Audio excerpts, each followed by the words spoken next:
Right, so you might know what I'm going to tell you, and I hope you do in a sense, because I really wanted to discuss these ideas with you rather than just disclaim them. So if at any point you feel you want to raise a point or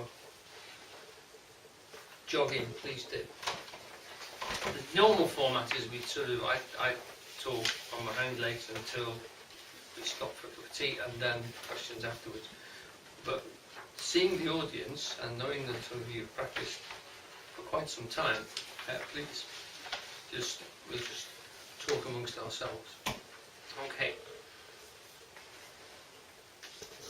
Patanjali's Yoga Sutras. I'm going to start by just reading that first quote, because there's a few things which he gets across quite quickly. So where it says translators forward, I'm just going to jog in there. Patanjali's Yoga Sutras, aphorisms, are not the original exposition of a philosophy, but a work of compilation and reformulation. References to yoga practices, spiritual disciplines and techniques of meditation, which enable a man or to a woman to achieve unitive knowledge of the Godhead, are to be found already in the Katha, Svatasavara, Taittiriya and Maitreya Upanishads, very many centuries earlier. So that in fact, Patanjali's Yoga Sutras were not the first ones on the block. Indeed, the yoga doctrine may have been said to have been handed down from prehistoric times. This is the oral tradition, is that there was a great tradition, perhaps even thousands of years old, of prehistoric practice, of which Patanjali was literally restoring and reforming with his sutras, his aphorisms. Aphorisms literally mean one-liners, literally one line of information, or a few lines meant to be brief and to the point. What Patanjali did was to restate yoga philosophy and practice. That's a very important part of it, because he actually describes what you should do. Describe yoga philosophy and practice for the man of his own period. But what was his period? And who was Patanjali? Hardly anything is known about him. Some authorities believe that there were actually two Patanjalis, one a grammarian and the other the author of the sutras. Others deny this. As for the dates of the sutras, the guesses of scholars vary widely, ranging from the 4th century BC to the 4th century AD. Right. So this is coming from literally How to Know God, which is a book by Christopher Isherwood. Oh, hi Martin. Grab a chair. We've just started. I thought it was against my fault. It's okay. There you go. I just read the first bit, which is to say that no one's really sure about who he was or what the writing is, or even in fact if it was one person. Patanjali is actually a surname, so it could actually mean that there was a group of people or a family contributing this, and it certainly feels as if the one that wrote the grammar text is not the person that wrote the yoga text. There are also other traditions. There's one very interesting tradition, since the word Patanjali can be said to mean or interpreted as a symbol for it fell into an open hand or it fell into an open lap, that literally the person who wrote it was explaining the fact that this is what came to him. It's inspired, in other words, which is it just fell from heaven, is one of the interpretations of it. And the wide range is that nowadays scholars have considered and come to the conclusion it was actually written about 400 AD, or CE as it's now called, the Common Era. Their basis is on the fact of similarities of writing skills. In other words, they analyse the words people use, and they do this a lot now with authors. And the use of words would suggest that whereas at one point the sutras were written and there was a great deal of discussion of them, it's called they thought that was done by a fellow called Vyasa, which actually means just the editor. They now think that both of them are written by the same person, and it may as well be Patanjali, the fellow who wrote the first sutras, and which is interesting for us as readers, because it means that the notes that come afterwards explaining it are by the man that wrote the sutras. That's what we now think nowadays, because the similarity is so striking. In which case, Vyasu, which is the name that they give to the person who gives the discussion about them, is himself editing and annotating his own work, which means we've got quite a healthy piece of work. It's written in 4 chapters, and you'll probably be familiar, if you've done any reading about yoga, with all of the 4 chapters and the different interpretations, but particularly for the ones about samadhi, which is the one that's going to start us off, and the ones about literally the Eightfold Path, which is, again, we're going to talk about tonight. Okay, so in that said, I want to go on to this nice bit here, which would include, following on from that, the simplest meaning of the word sutra is thread. A sutra is, so to speak, the bare thread of an exposition. And just before I go on any further, I wanted to draw your attention. Isherwood researched this with Swami Prabhavananda and also with Aldous Huxley. So we're getting a group of people who thought about this and practiced it for quite some time. Their analysis and their interpretation is quite a worthy one. Not that you have to agree with it in any sense, but they've certainly dug into the practice and into the understanding. So when they're talking about the translator's foreword here, it's something which they've kicked around a lot. Notice that what translators say and interpreters say changes over time. What we're saying nowadays is not what they were saying 20 years ago, for instance. So their stuff has to be taken on board, but so does the new interpretations as well. Sorry, the simplest meaning of the word sutra is thread. A sutra is, so to speak, the bare thread of an exposition, the absolute minimum that is necessary to hold it together, unadorned by a single bead of elaboration.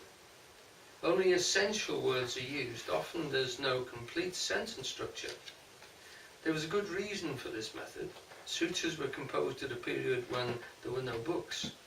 The entire work had to be memorized, and so it had to be expressed as tersely as possible. Patanjali Sutras, like all others, were intended to be expanded and explained.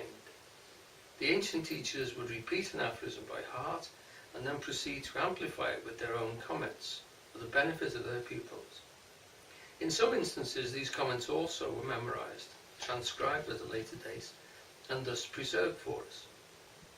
In this translation, we've not only provided a commentary, but also expanded and paraphrased the aphorisms themselves, so that each one becomes an intelligible statement in the English language. Certain other translators have been unwilling to take this liberty and have therefore offered a version of the text which is approximately literal, but as cryptic as a professor's lecture notes. It cannot be understood at all until its commentary has been carefully studied. We believe that this kind of translation has a bad psychological effect on the reader. Being at first glance unable to make anything of the aphorisms themselves, he is apt to decide that the whole subject is too difficult for him. Enough difficulties exist anyway in the study of yoga philosophy. It has been our aim not to increase them unnecessarily. In other words, it would always have been read or studied with notes, with people's discussion, as we are hopefully going to do it tonight. It would never have just been studied rawly. It's not something you take away to your quiet closet and read and then act on. You discuss it with other people, you ask teachers, you say, what is he getting at here? What does it mean? How can you go about it? I think there's another reason as well for that. It's because what they're talking about is extremely subtle stuff. It's about thought processes and the impact of practices on you. Very subtle stuff. And that we need as much help as we can get and commentary as we can get to clarify exactly what we're doing here. You know, it is easy to get the wrong attitude and to get the wrong aspect of what they're talking Our commentary is mainly our own work. However, we have followed the explanations of the two great commentators, Bahoga and Vyasa. So that part, Vyasa, is the part that we now think was Patanjali himself. We have also quoted frequently from the brilliant and deeply intuitive comments of Swami Vivekananda. These comments were made extempore during the classes on Patanjali which the Swami held in the United States more than 50 years ago. They are written down by his students and they're included in his book on Raja Yoga. Since yoga prior to Patanjali was originally grounded in Vedanta philosophy, we have interpreted the aphorisms throughout from a Vedantist viewpoint. In this we differ from Patanjali himself, who was a follower of the Sankhya philosophy, but these are merely technical differences, and it is best not to insist on them too strongly lest the reader become confused. They are briefly explained at appropriate points in our commentary. Right. Okay, one or two points which I'd like to make before we get in. There are 4 chapters to the Patanjali Yoga Sutras. And what is interesting is, particularly in the 4th one, they use a word called kaivalya, which they mean as liberation.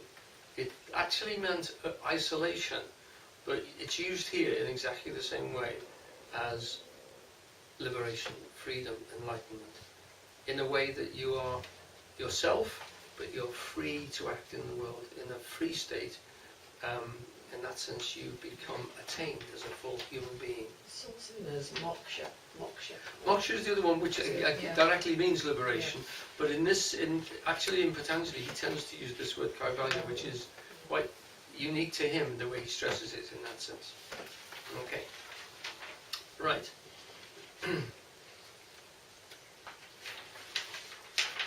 What I'm going to do now is, this was the lovely piece by Joseph Campbell, and I've left it on a single page just by itself because this is something which I found while searching through his website. It's not from one of his books, it's produced by his foundation actually, and it just seems to introduce the whole realm.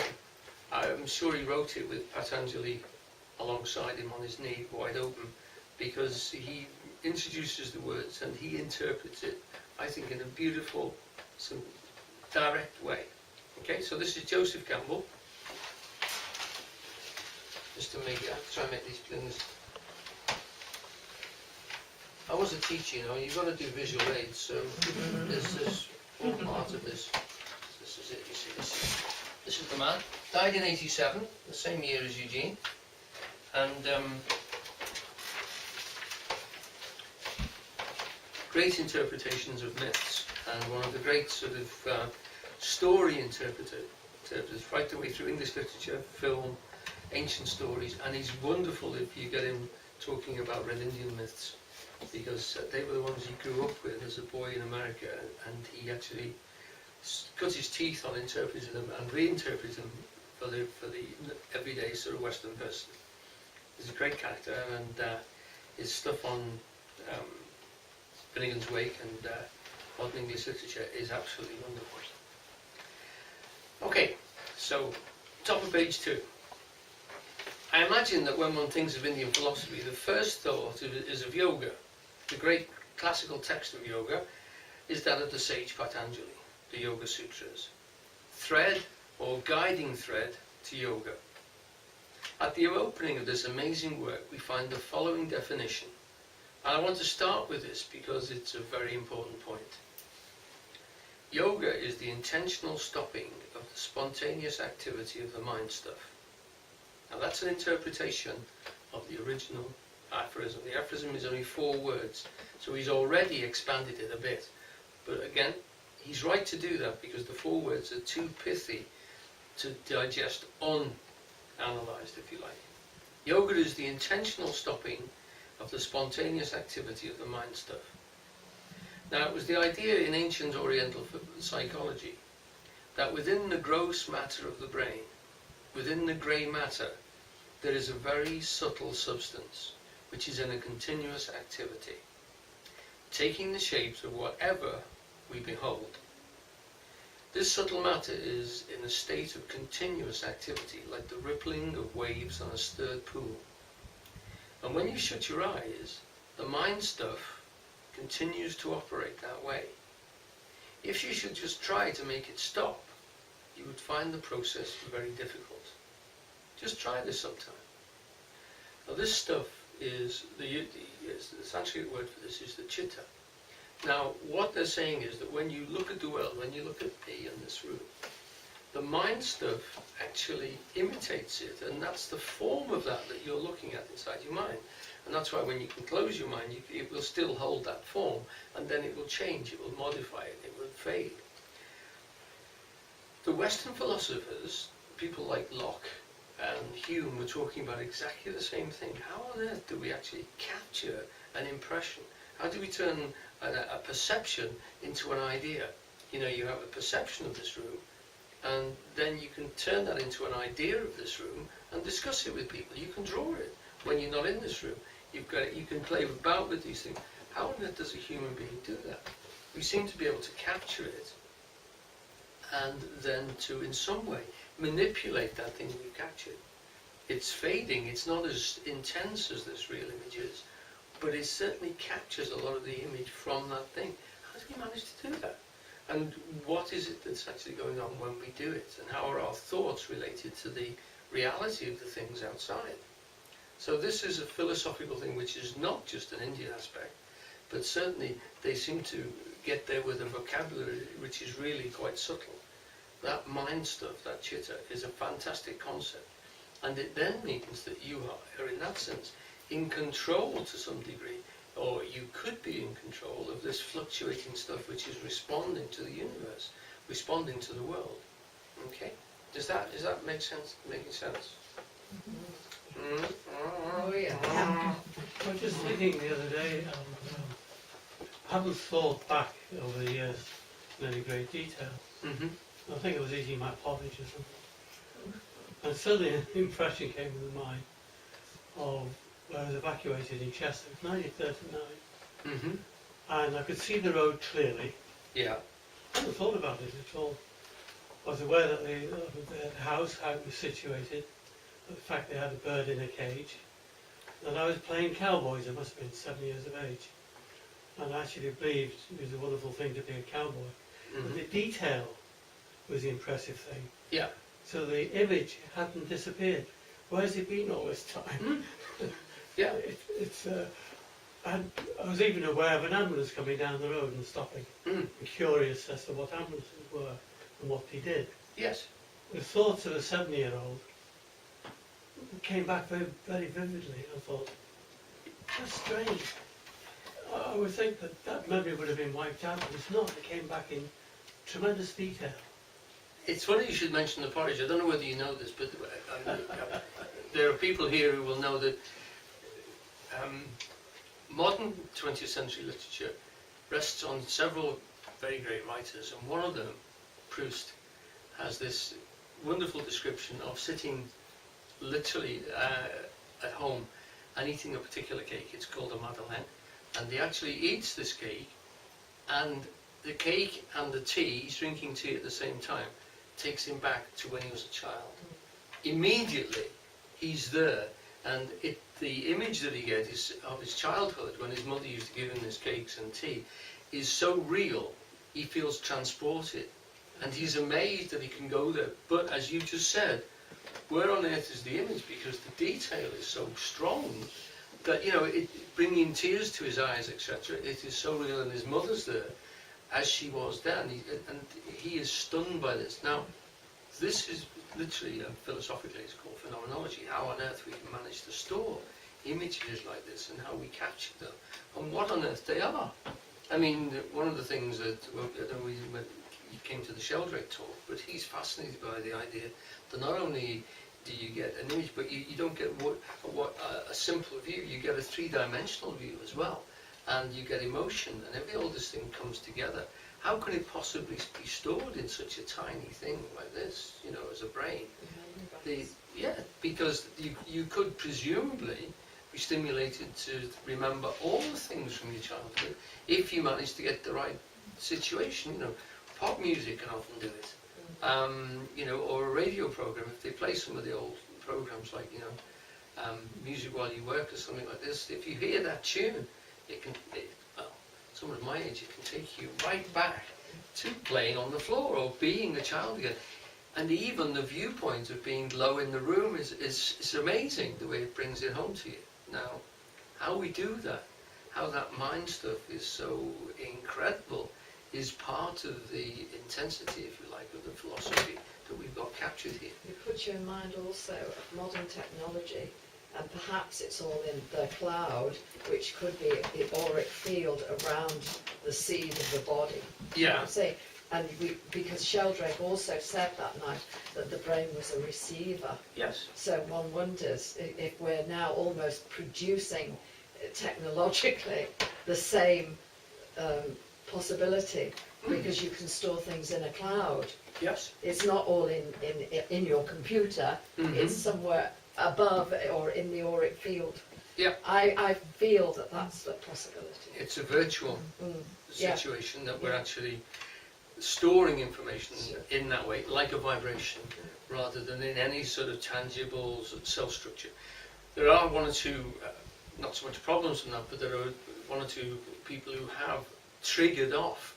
I mean, they've only triggered off images by literally putting electrodes in people's brains. Penfold is the one who actually codified this sort of process. So there does seem to be some sort of link to the grey matter as well, which is what they're describing, what Campbell's describing here.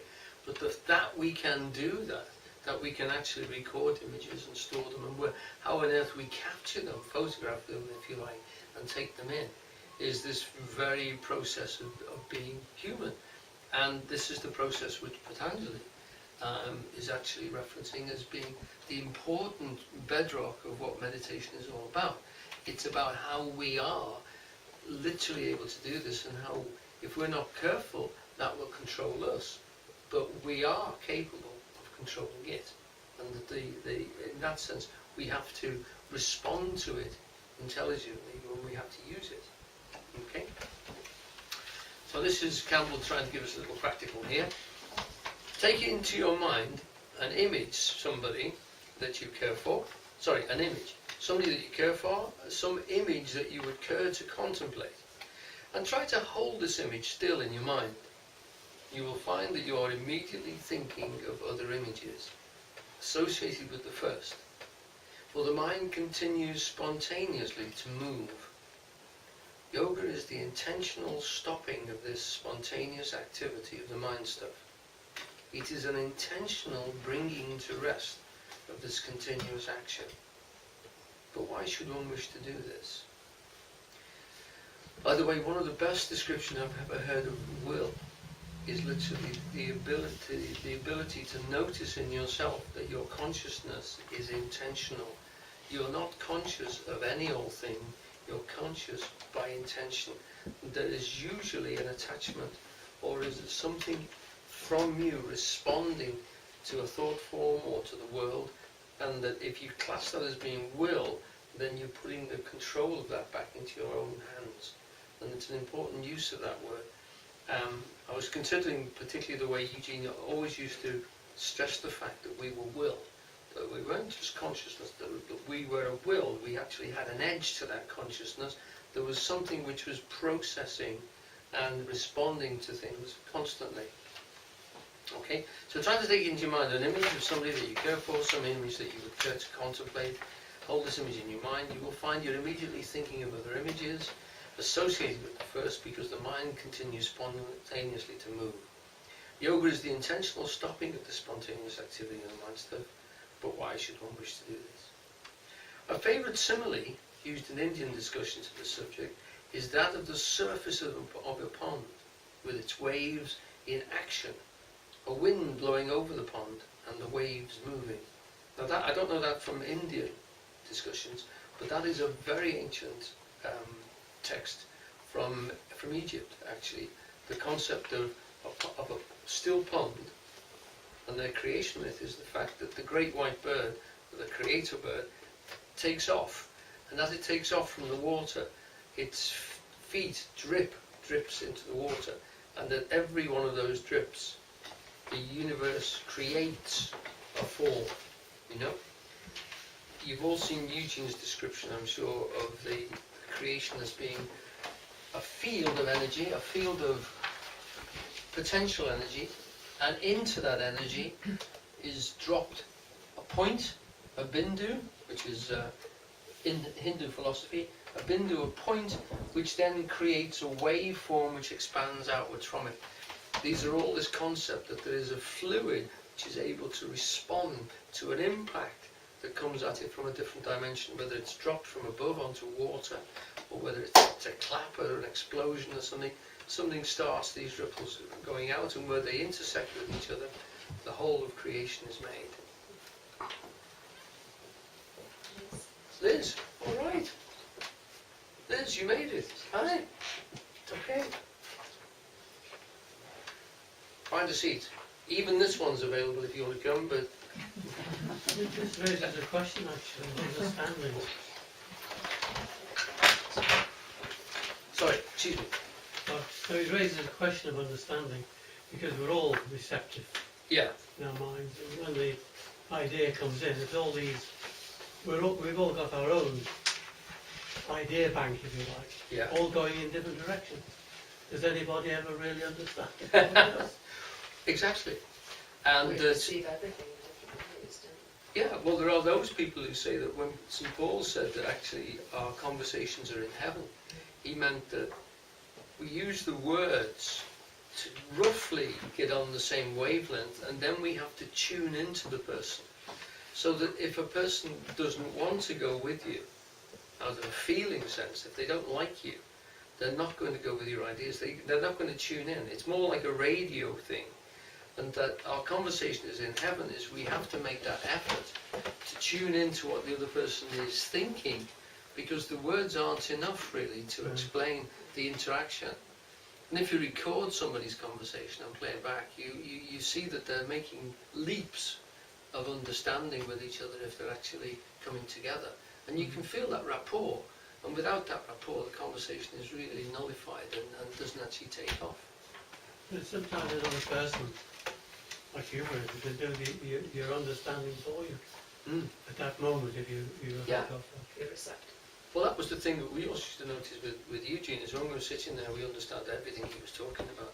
And as we drove away it slowly faded. And we And then well, you meditate for days to try and get it back. Yeah, I remember he said it really well. What was it? And then he, oh, he said that, yeah.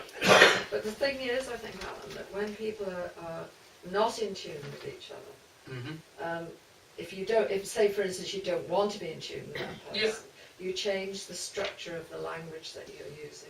Right. You notice that the people tend to mirror image each other if they like each other, Mhm. or the opposite, but you tend to change the structure of your language, the words that you use. It's like a grating on each other, do you know what I Right. mean? So Mhm. that you will not have a rapport with that being. Right. And Well, I know that until they you use start that. to attune and change your language and your gestures, then there starts to be some form of Yeah. attunement and understanding. Well, that's necessarily the way people sell things. I mean, good salesmen Oh, will yeah. do that. Will always echo your posture Yeah. and do all the imitations and try to use the colloquialisms that you use, because our language is extremely localized. We don't realize it, but we are very local speakers. I think in England, dialects shift dramatically within 20 miles. So you can tell virtually not only where somebody's from, but literally the districts in terms of where they're from. And good speakers, good diction analysers will tell you this. Apparently, Peter Sellers used to be able to tell the difference between North Liverpool and South Liverpool, and could imitate them too. He'd imitate them both, you know. So it's one of those processes that we use to screen out, literally, foreigners, if you like, and we always have. It's written in the Bible that the story of Shibboleth, King David can't separate the, I think it's the Samaritans from the Israelites because they both speak Hebrew. But he says, you know, but there are certain letters they can't pronounce. And one of them is in the word Shibboleth. So just ask them to say the word, and if they're not right, kill them. They're not us. So, I mean, it's actually as simple as that. And Samaria is the next location to Israel. You know, so that story is about the fact that it is very, very diverse the way we use language, and we use jargon. If you're in any sort of a clique, if you work in any place, I remember I used to work in the GPO and everyone used to speak literally in acronyms. You know, we'd speak in letters and number forms all the time because we had to run off forms and the forms had a number. So you were talking about a T1A, and the whole thing was meant to exclude people as well as include people. Every time, what is it, Bernard Shaw says, every time an Englishman opens his mouth, somebody hates him, another person loves him. You exclude and you include as soon as you speak. And where that's pitched sort of in terms of hierarchy as well. We've got a class system built into our mouths, and we've also got a geographical system built in. You know? And this is how we used to be, literally learn to trust people, because if somebody wanders into your district and you've never seen them before, and they don't sound like you, then why on earth should you trust them at all or help them in any way? It's risky. So we use language like that. Stephen Pinker says we use it just the way monkeys use flea picking. You know, this is why we gossip. We actually engage people with gossip to find out what it is they're interested in and where they're from. And we use that the way monkeys literally get social gather, and they nitpick to see literally where they've been actually. You know, they actually taste the dust that they've got on their skins. It's not a very nice analogy, but then Pinker doesn't care about that, you see. Like Stephen Pinker, he's an extremely good analyzer of language. He said that's why women are far more clever with words than men are, because they gossip. They use it all the time to get information, not from about what they're asking, but by the tone, by the feeling that goes along, and the level of conversation that they can engage in. And apparently, it's not about anything. A favourite simile used in Indian discussions of this subject is that of the surface of a pond with its waves in action, a wind blowing over the pond and the wave moving. If you look at the surface of a pond moving in this way, you will see that many reflections, many broken forms, nothing will be perfect, nothing complete. You will have only broken images before you. But if the wind dies down and the waters become perfectly still and clear, suddenly the whole perspective shifts, and you're not seeing a lot of broken images reflecting things around about. You're looking down through the clear water to a lovely sandy bottom, and perhaps you will see fish in the water. The whole perspective changes, and you behold not a multitude of broken images, but a single, still, unmoving image. This is the idea of yoga. The notion is that what we see when we look around like this are the broken images of a perfect form. And what is that form? It's the form of a divine reality which appears to us only in broken images when our mind stuff is in action. Or to state the case another way, we are all, as we sit here and stand here, the broken images, the broken reflections of a single divine perfection. But all that we ever see when we look around with our mind stuff is its usual state of spontaneous activity, is the broken rainbow reflection of this perfect image, divine light. Okay. It is beautiful, isn't it? You know? So, now,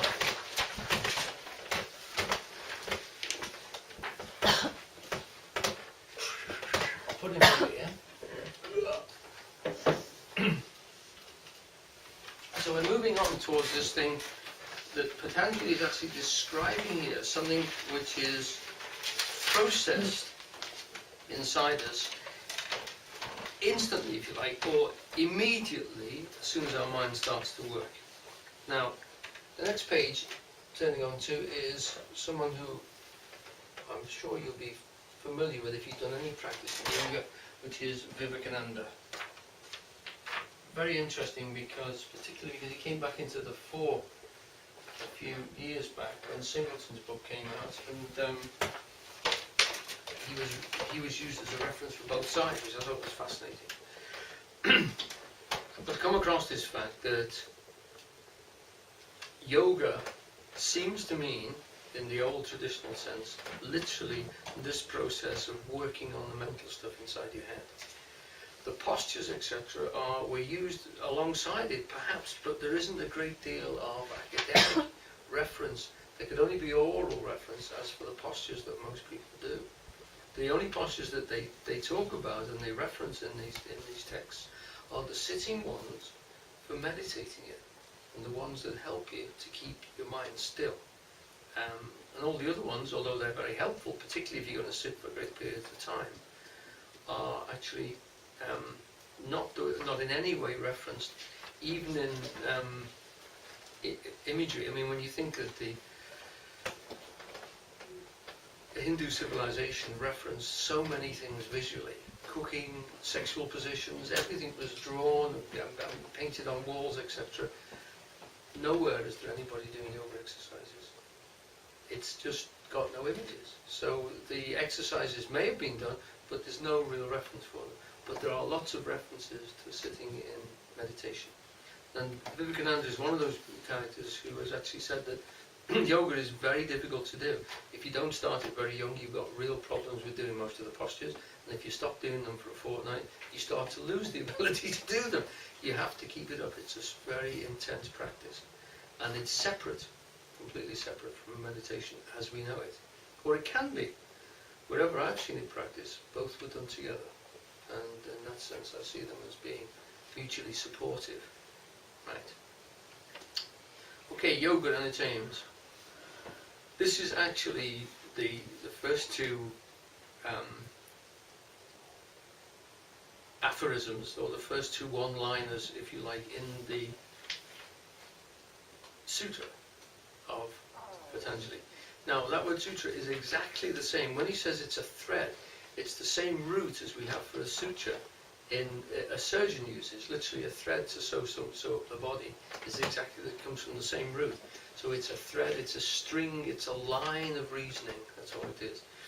And the first one is, this is the beginning of instruction in yoga. Basically, yoga means union. It is the Sanskrit ancestor of the English word yoke, and also the English word joke, by the way, which is the J and the U are interchangeable there. Hence it comes to mean a method of spiritual union. A yoga is a method, any one of many, in which an individual may become united with the Godhead. The reality which underlies this apparent ephemeral universe. So they're saying that the Godhead is literally this reality which is beneath what we see around us in the universe. There's something behind all of that, pulling it together, out of which it came, and fundamentally still creating it as we observe it now. To achieve such a union is to reach the state of perfect yoga. Christianity has a corresponding term, the mystic union, which expresses a simple idea. Bhoja, one of the classical commenters on these aphorisms, defines Patanjali's use of the word yoga as an effort to separate the Atman, the reality, from the non-Atman, the apparent. In other words, there's that which appears, the apparent, and beneath it there's a reality, there's a something or a somewhat, which is supporting all these various things, and which unifies the whole universe. One who practices yoga is called a yogi. And then the next one, which is the very famous one, and the one on which most modern interpreters would say the whole thing conjures and turns upon, is yoga is the control of thought waves in the mind. That's what Joseph Campbell's just been saying. Yoga is the control of thought waves in the mind. Those thoughts that come up influence you directly, and you have to work with them. You know, as soon as these things come up and start to modify, as Campbell's described, you're off. It'll take you into realms. It will influence the way you see the world and alter your whole interpretation of the world around you. You will be in a completely different world to the person next to you who's got other thought forms in their mind. That process is the one that you have to look at inside yourself, and you have to work on and refine it. Otherwise it will take you where it wants you to go. It will take you down routes of lines of least resistance, because it's taken you down them all through your life. You've been educated, you've been trained, you've been processed into thinking in a particular way. And that, if you're not careful, will trap you. And it's very difficult to get out of it. Okay? Manas is it's going on to this next one. Those two are literally the starting two. The whole of the yoga aphorisms, there's 196 of them, and they're done in the 4 chapters which I've mentioned, and we'll go through quite a few of them in that process.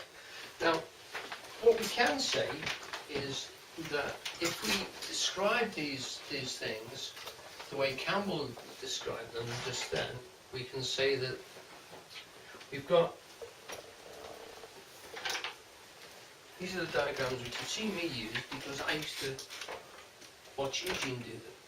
Can I just check something? Are we using aphorism and sutra interchangeably here? No, the sutra is the whole thing, the whole thread. Aphorism is literally the sort of pithy little brief one-liner in which it's described. So they get more elaborate, but the first ones are very, very sort of clipped, if you like. That very first one about the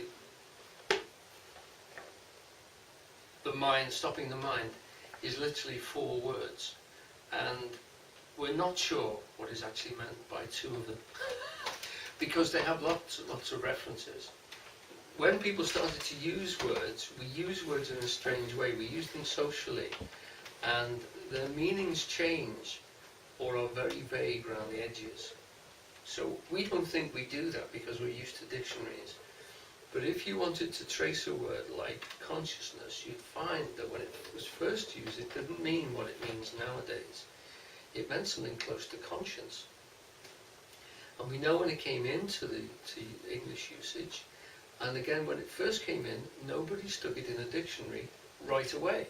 They used it, and they used it with other people, and so it was bent and battered and kicked around by people, and it started to get a meaning by usage. Like if I suddenly invent a word, like if you hear a word, you're all aware of the fact that the kids have languages and words now that you have to understand. And these words are not actually defined anywhere. So you hear it and you notice where they use it and you start to work out what on earth they mean by it. I remember doing this with flaky a few years ago and I thought, oh, obviously not a compliment. How is it being used? What does it mean? You won't be able to find that for a while because people need to kick it around until the definition settles down. But words are being coined all the time. We know this. And they literally, the edges of society are writing words consistently. What they actually come to mean is a social, we all decide what we mean by the way that we use it. And finally somebody, a scribe, will write it down. But it doesn't, we don't manufacture them with a ready definition. We kick them around a while and then find them out. Lots of words were invented during the war. Eugene used to say, it's dangerous situations, and it's the people in dangerous situations, like drug dealers at the moment and gangsters, who constantly coin words. They make them up as they go along because they help to describe the minutiae of detail. And during the war, it was people like airplane pilots and commandos and things like this who invented words. Army words and Navy words which we used to tie up situations which hadn't been come across before. All the time it's a distinction that you want to make. You want to make a distinction, you give it a word, and then you try and get other people to see the distinction that you've seen. And if it's critical, in the words, if your life hangs upon it, everybody picks it up fast. So that's what makes words turn over quickly. Pinker does this all the time and says that not only this, but it happens over a geographical point and it happens in society as well, because we're still separating people out. And eventually people will say, oh, it's better to sound a bit posher than we do, so we'll use posher words. So they have to keep changing the posher words. So that, you know, when I was a kid, you read Billy Bunter, and that's how posh people spoke. It changed within 20 odd years. If you use that language now, everybody would laugh at it.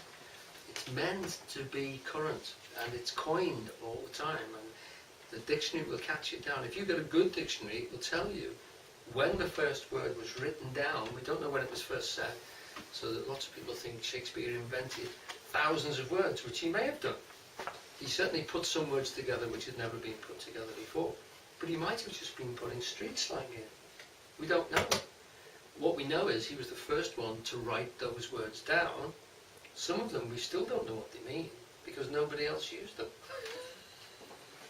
You know, the other playwrights didn't, and the other people writing didn't, because they were writing in a posh language, and this was street talk. But we do know when it was first written down. So if you go to the Oxford English Dictionary, they will tell you when the word was first used in print, second time, third time, and gradually you'll get the meaning of what the word meant. The other day I was looking up the word catharsis. Okay, it's got 5 meanings in Greek. We tend to use it in psychology. Probably you people here have heard it used as some form of release and reconciliation in a situation. Originally it meant burning grass. Okay, cathartic situation is burning grass, destroying weeds. So you realise that most words, as Eugene used to point out to us, are engineering words. They're describing physical situations. We use them as a distinction to describe feeling states and psychological states later on. They'd say it's cathartic, it's like cleansing, it's a getting rid of chaff, it's throwing out stuff like you do with a field. When you've taken the corn, the harvest in, you burn the straw, cleanse the field so you can start again next year. So catharsis is used and that's another one way of interpreting it, is some language forms. And all this time it's actually structuring in our head. Now, so, I don't know why I went off on that one. I was thinking of Lewis Carroll, words he uses, like my Beamish boy. Beamish boy, you know. Yeah, well they're called portmanteau words, and he did them deliberately. He'd try and crunch 2 words Hunting together. of the snark, but it was a bougie. Yeah.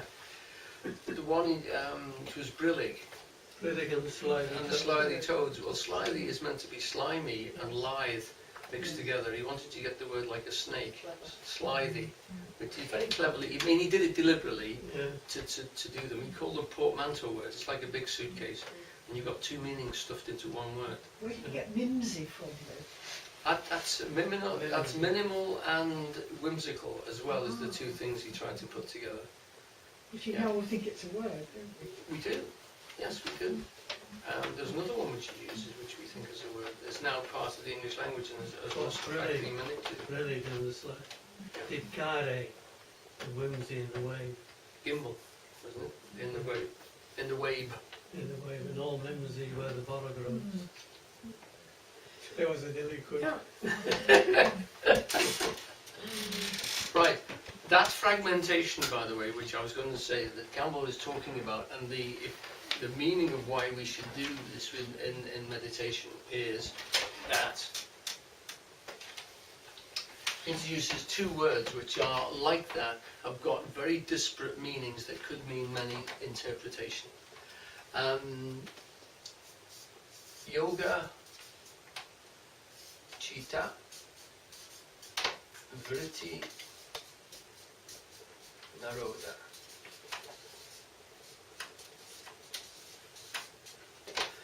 Is that second one, which we're saying is yoga mind is stopping Naroda, running down, getting rid of, eliminating vrittis.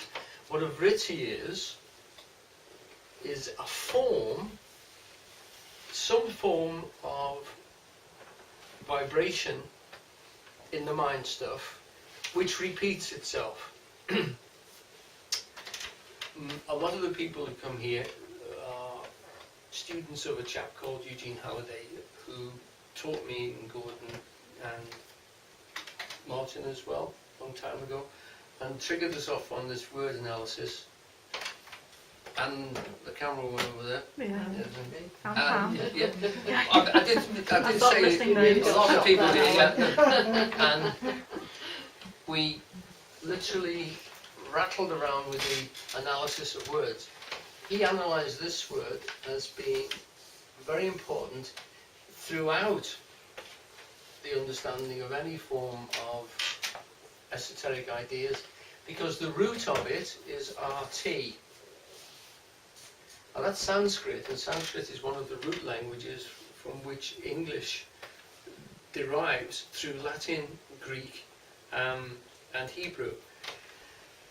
In that language, in all those languages, the important words are the consonants And those consonants there are usually imply an engineering or a basic description of a word. RT or TR, since the Greeks and the Hebrews often used to write Hebraica, which means you write one way, when you get to the end of the line you come back writing the other way, so words can be forward or backwards. And he would describe those as the word rota, or anything which turns on itself, turn. Anything which actually has those TR root is something which is going round a central point. So a vritti would be something that returns on itself and goes round and round and round again, or like an image, like Proust with his Madeleine, something which is embedded and engraved in the surface of our mind stuff.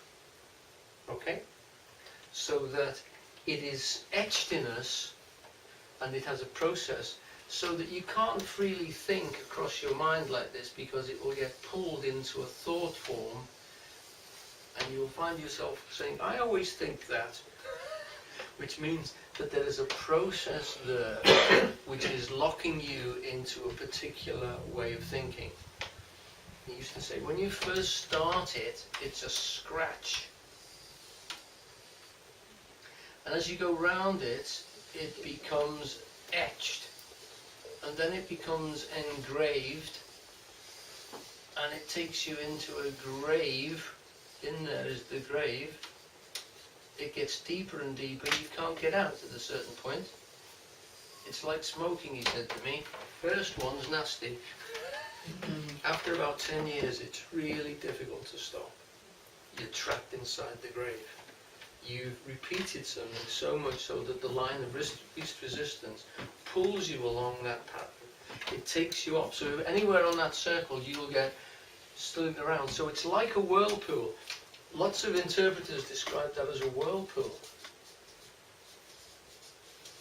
Because if you come close to it, you'll be pulled into that thought. If you get anywhere near it, you know, cake, tea, spoon, off, you've gone. You're there, you're back with your mother.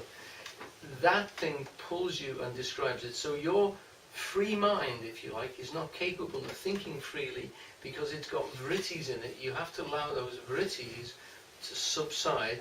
This naroda thing, again, is a tricky word. It means run down, it means subside. I mean, you're getting rid of them, you're emptying them out. So, union, mind stuff,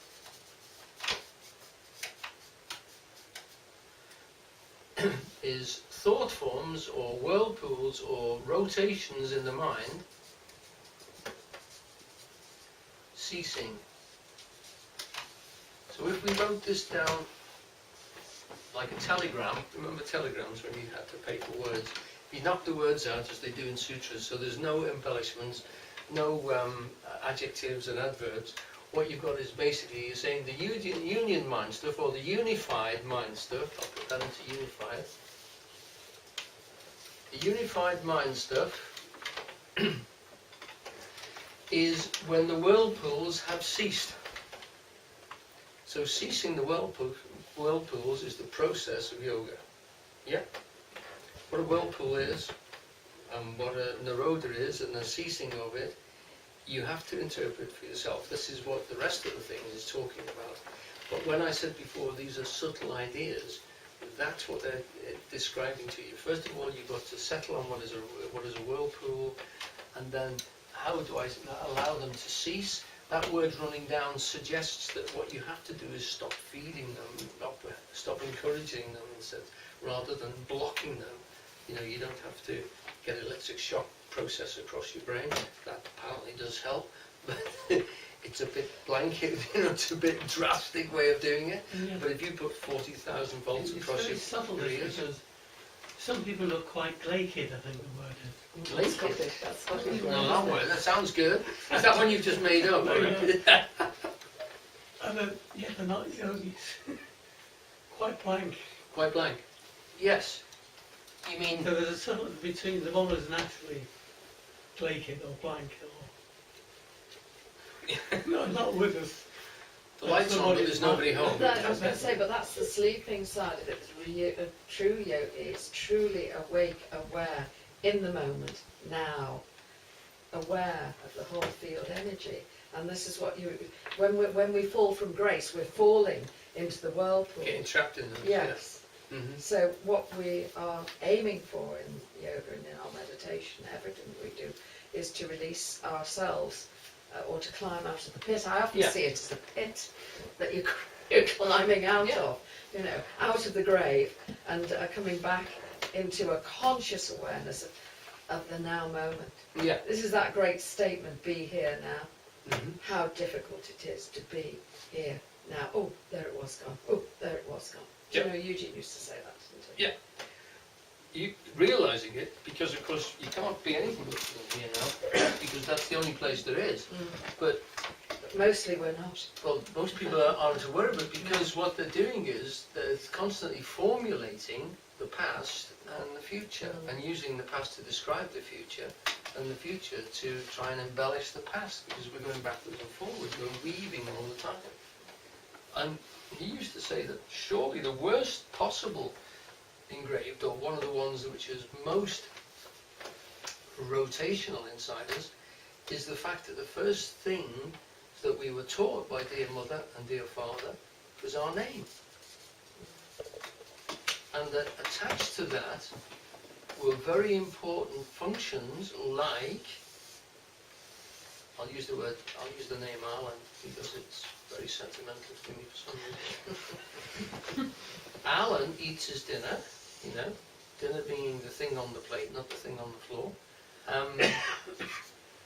Alan uses his nappy, Alan does not write on the wall, he writes on his paper, so that these things were drummed in with the words and the actions, and I remember he doesn't put his hand in the fire. I can remember my mother getting hold of my hand and holding it as close to the fire as possible, so that I realised that it was very hot. And her hand was right there with me, so she was getting hot at the same time. But she wasn't nasty, she didn't get hold of my elbow and put my hand in the fire. She got my hand and she held it in the fire until I got the message that the fire was dangerous. So, and of course it was an open fire in those days. So, all these things are associated. So your name, like Marcel Proust's biscuit, is very firmly engraved with lots and lots of ideas, and those ideas will all stand up and literally be accounted, even if only unconsciously, every time your name is used. So that seed form, if you like, that literally symbol there which is tied in, would actually be, we would class as the ego. It's my life story, as far as I'm concerned, in terms of the emotional values which I've attached to things, and the negative emotional values which I've attached to things, which are written into my mind stuff as vrittis, which are very powerful indeed. And they will tend to describe my reactions to any situation that comes along and presents itself. Because I've usually been formulated in some way by those good parents of mine and those other swines called school teachers, and those other people who just literally wanted me to behave in a particular way so that they can control and condition me. In other words, my friends. There's a link between this and Ahamkara. Ahamkara, yes, yeah, well, we could put that diagram in. I mean, there is a lovely diagram of the way these things are strung together on the sutra, literally, of the process, but I wanted to leave that until maybe later on in the discussion, because it needs to be understood. And so it isn't straightforward. In many senses, these are symbolic, these words, and like symbols, like pictograms and hieroglyphics, they need unpicking by us. We have to interpret them. We can't just take them for granted. But that is the, if you like, I find that one the nub of the whole thing. And once you ascribe a meaning to that, then the rest will follow on. But what he's saying is that the process of becoming real, of linking yourself into the great substratum of this universe, literally the creative field of the universe, is to first of all stop your mind from going into the habit patterns that it always forms. And what he's saying is, quite simply, that if it doesn't do that, it finds much better stuff. Okay? Now, that interpretation is one which is quite profound, because what it's saying is that this functioning thing and this practice that we're talking about isn't incredibly difficult. It's a process which is accessible to all of us. It doesn't take a great deal of study or information or very intelligent people. It takes people who are prepared to practice this activity. And the intelligence will change, that the universe will feed us with ideas, as Halliday said, and most of these characters say. The information comes, what Christ said was, you don't actually go out there and learn as much as you can. You first find the kingdom of heaven, and then the information you need is added to you. Okay? So it's not a process, an intellectual process, or process which is accessible only to kingly people or noble people. So it's a process for human beings at every level. Eugene used to say that Brother Lawrence was what we would class as very thick. He became enlightened very quickly, but his enlightenment was extremely limited because he didn't have a great deal of intellectual furniture. Yes? I was just wondering, would there be a danger if you were to expect that as a reward for having done it? Yes. Because expectation is literally Would not that part be of the another- process. Yeah, that's a cause and another effect thing. Which grave is, thing. yeah, because it's one of those things that you have to work hard for things and achieve them and get there. And that's an egotistical thing as well, isn't it? We feel that we deserve what we've got and we've worked hard for it. And in that sense, we don't want it just yet. The number of people who say, well, I'm not ready really to practice because I haven't got all my ducks in a row, I haven't got this and I haven't got that, and there's nowhere to do it. Give me enlightenment, but not today, Lord. Yes. Yeah. The statement that Eugene often made was let go and let God, and I think that's it in a nutshell, really, isn't it? Yeah. Letting go is that process of releasing and letting go. Yeah. And doing a let just opens the field. Right. In fact, if we're going to say that, we then have to have a distinction to be made, because we are talking about the mind. They talk about the mind stuff, and they say the mind stuff is holding patterns. Normally what we mean by the mind stuff, the chitta holding patterns, we say that's my mind, are those thoughts. And if you're going to use that, and the Hindus are quite descriptive in the sense of you talking about the mind stuff. If we use that for the process of the mind, then we have to use the term, I would suggest that the Buddhists use the term no mind to describe the thing which is behind those structures, and which we're referring to when we're talking about the something, the somewhat, the structure which is, the thing, sorry, not structure, but the thing which is holding all those structures, which is the mind, but not the thoughts, if you like, and we call that the non-mind. Does that make sense to everybody?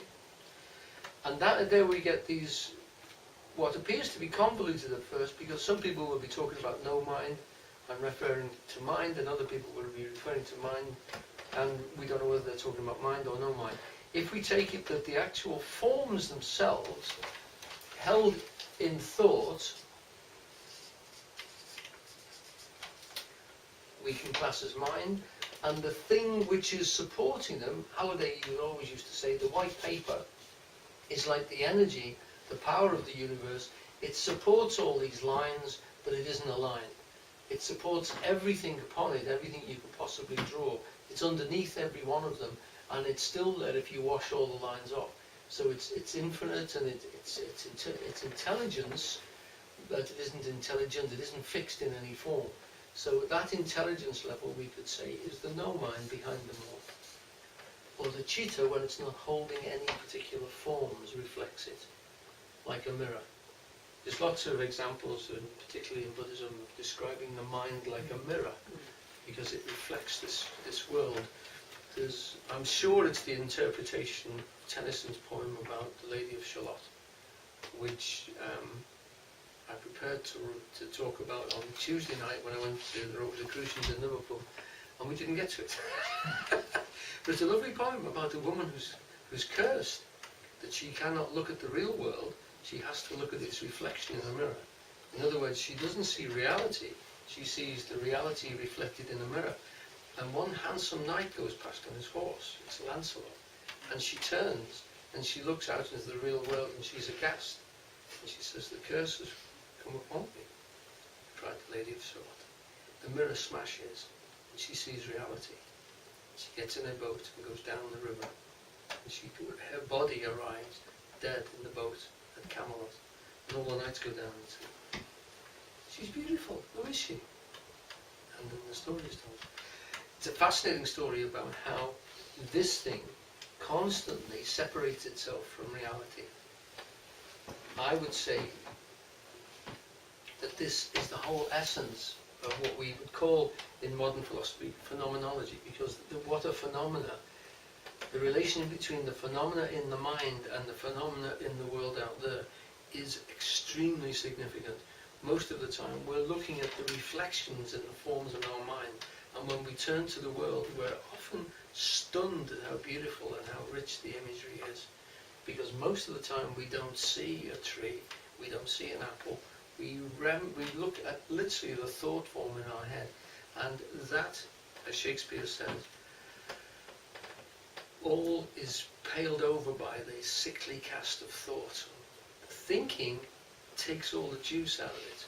It becomes dead, meaningless. It's just another damned apple instead of that particular apple, which is extremely unique.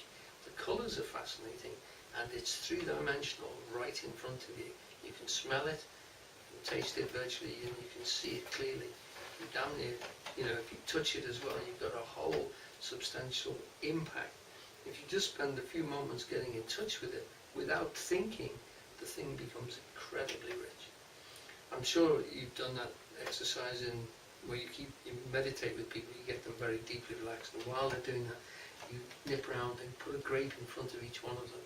And there'll be one of them there who's allergic to grapes, but you can afford to lose one, and so on.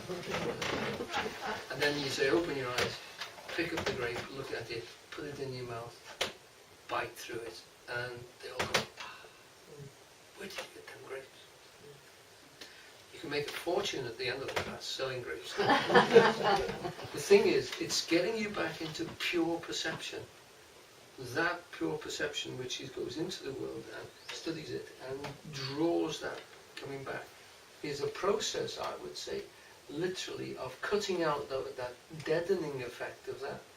And I would say that what's happening there is the citta is engaging directly through the senses with the world, rather than being trapped. And Shakespeare actually calls that, paled over by the sickly cast of thought. And he also says, nothing is good or bad, but thinking makes it so. In other words, the world isn't good or bad. The world is. We see it as good or bad because of the way we think it, what we associate it with, So you pull the curtains back and you go, oh my God. Look, more rain. I'm woken up again. Across the world they pull the curtains back and say, oh God, look at the heat. So, it's thought forms in that which we... Now, we're on to Ahamkara and stuff. Right, we get another diagram, coming thick and fast. Manas is the recording faculty which receives impressions gathered by the senses from the outside world. Buddhi is the discriminative faculty which classifies these impressions and reacts to them. Ahamkara is the ego sense. Now we usually draw these, another bit of paper, and say what we do is we tend to have a line. This is the great substratum, the great universe. Oh, can you change your pens? That's really faint. really faint.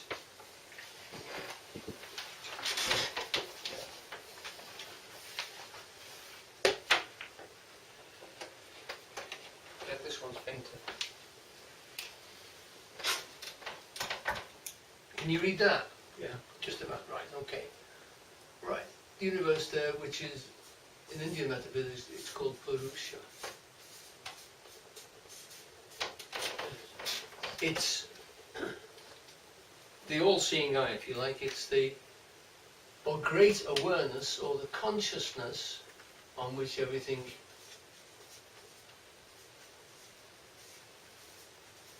in the universe is formed. Of that consciousness, this sheer awareness. How they used to say, if you remember the word peruse, if you peruse the shops, it means you're looking but you're not going to buy anything.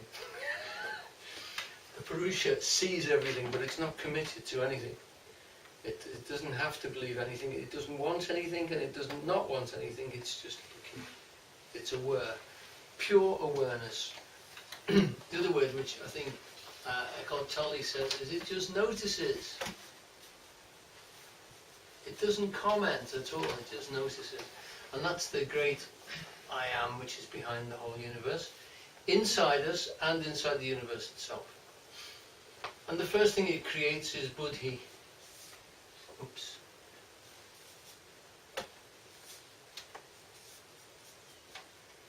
And that is the same, Shalada uses the word logos for that. It's the logic.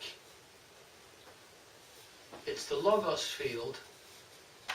It's the fact that all ideas are tied together and are geometrically, rationally, mathematically related to each other. The whole universe is a great, big, shimmering field of perfection. It's a diamond, faceted universe of perfect, heavenly purity. That's the unfragmented view that Campbell's talking about. And that's the first thing that the Purusha creates when it starts to create. This logos. This is what it says in the Gospel of John. In the beginning was the logos, the word. The word that it uses there in Greek is the logos. This logos is that completion of perfection. We apprehend it through our senses with a thing called manas. And manas is the common sense between our five senses. If we replace our five senses, they're seeing, tasting, touching, smelling, and hearing. There we go.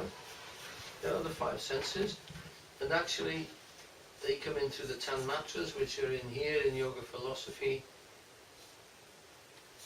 And the Tanmatras are exploring the world for this common sense. When we say that the common sense, we usually mean that he hasn't put all his senses together and analysed the situation. He may have seen something that looks good, but he hasn't tasted it, touched it, and felt it, and pummeled it, and found out whether it's actually any good, you know. So in a yoga sense, someone who's senseless, it could be a form of compliment. Yes. Strangely related. That they've withdrawn from those senses, yeah. And meditation in this process is literally reflecting those levels back. You have Tanmatras there which go out into the world and examine it in certain senses. What you have to do is withdraw them. When we come to the Eightfold Path, if we ever get there in a few minutes, we'll be seeing that one of the things you do is you withdraw from the world. To meditate, as you do overnight at sleep, and they say, Patanjali says it's exactly the same as going to sleep overnight. It's completely natural for a human being to go back into that state. You go back by withdrawing from the world, and you do that by getting rid of hot and cold, getting rid of sharp light, sharp sounds, anything which is going to disturb you. You insulate yourself from them with walls, with blankets, something to keep you warm. You do exactly as you do in bed. You turn the lights down, you have no bright lights, you draw the curtains, you switch the radio off, you do all this thing, you withdraw from the world like that, and you start to go inwards. And the first thing you go into is you get those sensory impressions, weaving together a little story, And as that goes on, you drop down into deep dreamless sleep. You go through a dream of perfection back into that. And there is no memory. That's dreamless sleep.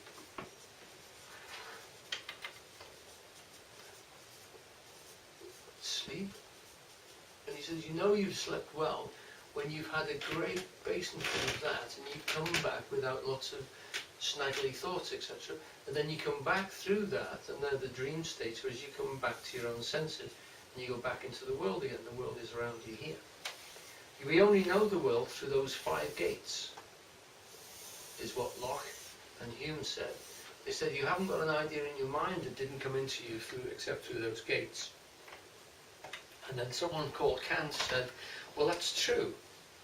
All my ideas are made up of colours and touches and sense and sounds and textures, but I weave them together to make forms in there.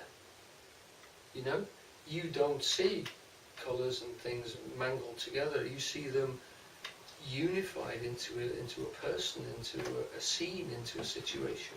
And because I see situations and people and interrelationships, my buddhi, my logic, my logos is putting that world together. It's weaving it out of the senses. The senses themselves don't make ideas. I make ideas with the sensory information. So Kant said, no, it isn't just material situation. We add a great deal to that whole thing and make idea structures. Does that make sense? Now they're Western philosophers arguing the same points that these Indian philosophers have recognized probably 1,000 years earlier and developed a language to describe it. You know, they've got all that. Now, ahamkara, the ego structure, is in here. The ahamkara, the ego structure, they call it ahamkara, is a differentiated sense of I am. That aham is the sense of I am which it gets from here. So it pulls down the I am from there and it links it to a form which is regular and repeating itself in its mind. Endorsed by those 5 senses, and using Halliday's thing, egotistically biased to the name it's been given, it creates an I am which is less than the real one, and that fake one there, which is considered to be a non-state, this is a state, that is a state, this is a state, this one is an invention of those 2 things coming together. So your ego, your sense of self, your story that you tell everybody when they say, who are you, how are you, and you start going through all the stuff that you've been churning through in the past 21 years, that is a construct between this, and it's not really there. It's a way of focusing this down into the world, and we can use it for that, but it gets in the way more times than it helps us, is what they would say. Is everyone okay with this? Are we still, everyone following it fine? Okay. How are we doing for time in terms of... Up to you. Up to me. Then we should go and put the kettle on. Do we want her to go and put the kettle on? Are we getting ready for the tea? 10 more minutes and then we'll go for the tea. How's that? Okay. So we've got this. I'm giving you a sort of a vocabulary here to help put things in and to see why the process is designed the way it is. Manas is the recording faculty which receives impressions gathered by the senses from the outside world. Buddhi is the discriminative faculty which classifies these impressions and reacts to them. Ahamkaram is the ego sense which claims these impressions for its own and stores them up as individual knowledge. For example, Manas reports a large inanimate object is quickly approaching. Buddhi decides that's a bull, it's angry, it wants to attack someone. Ahamkara screams, it wants to attack me, Patanjali, it's I who see this bull, it is I who am frightened by it, it's I who am about to be run down. Later, from the branches of a nearby tree, Ahamkara may add, now I know this bull, which is not I, is dangerous.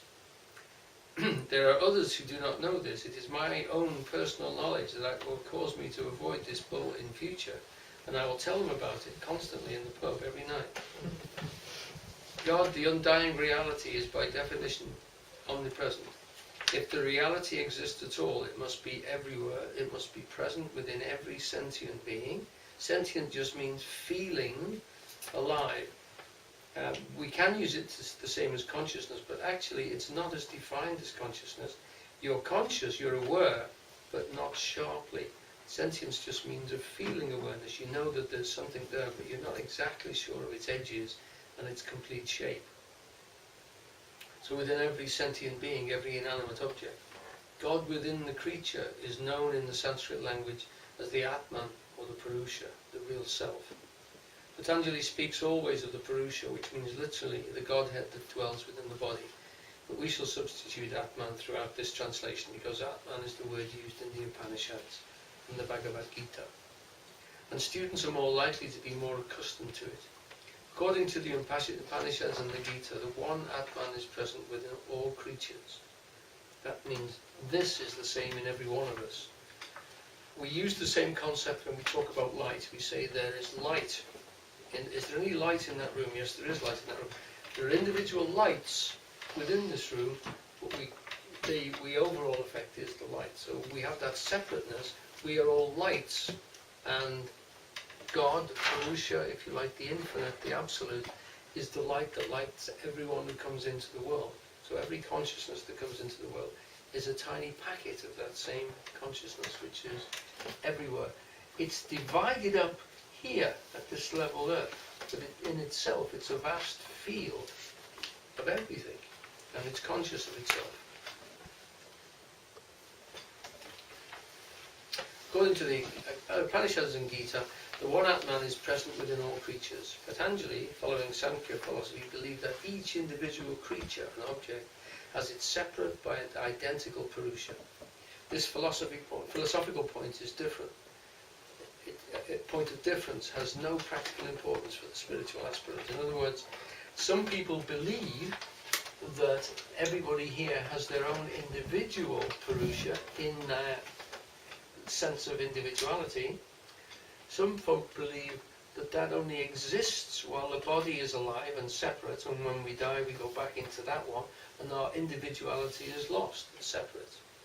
The old one is the description which was used in English to describe the Buddhist concept that the dewdrop goes back into the ocean and loses itself into the ocean of light.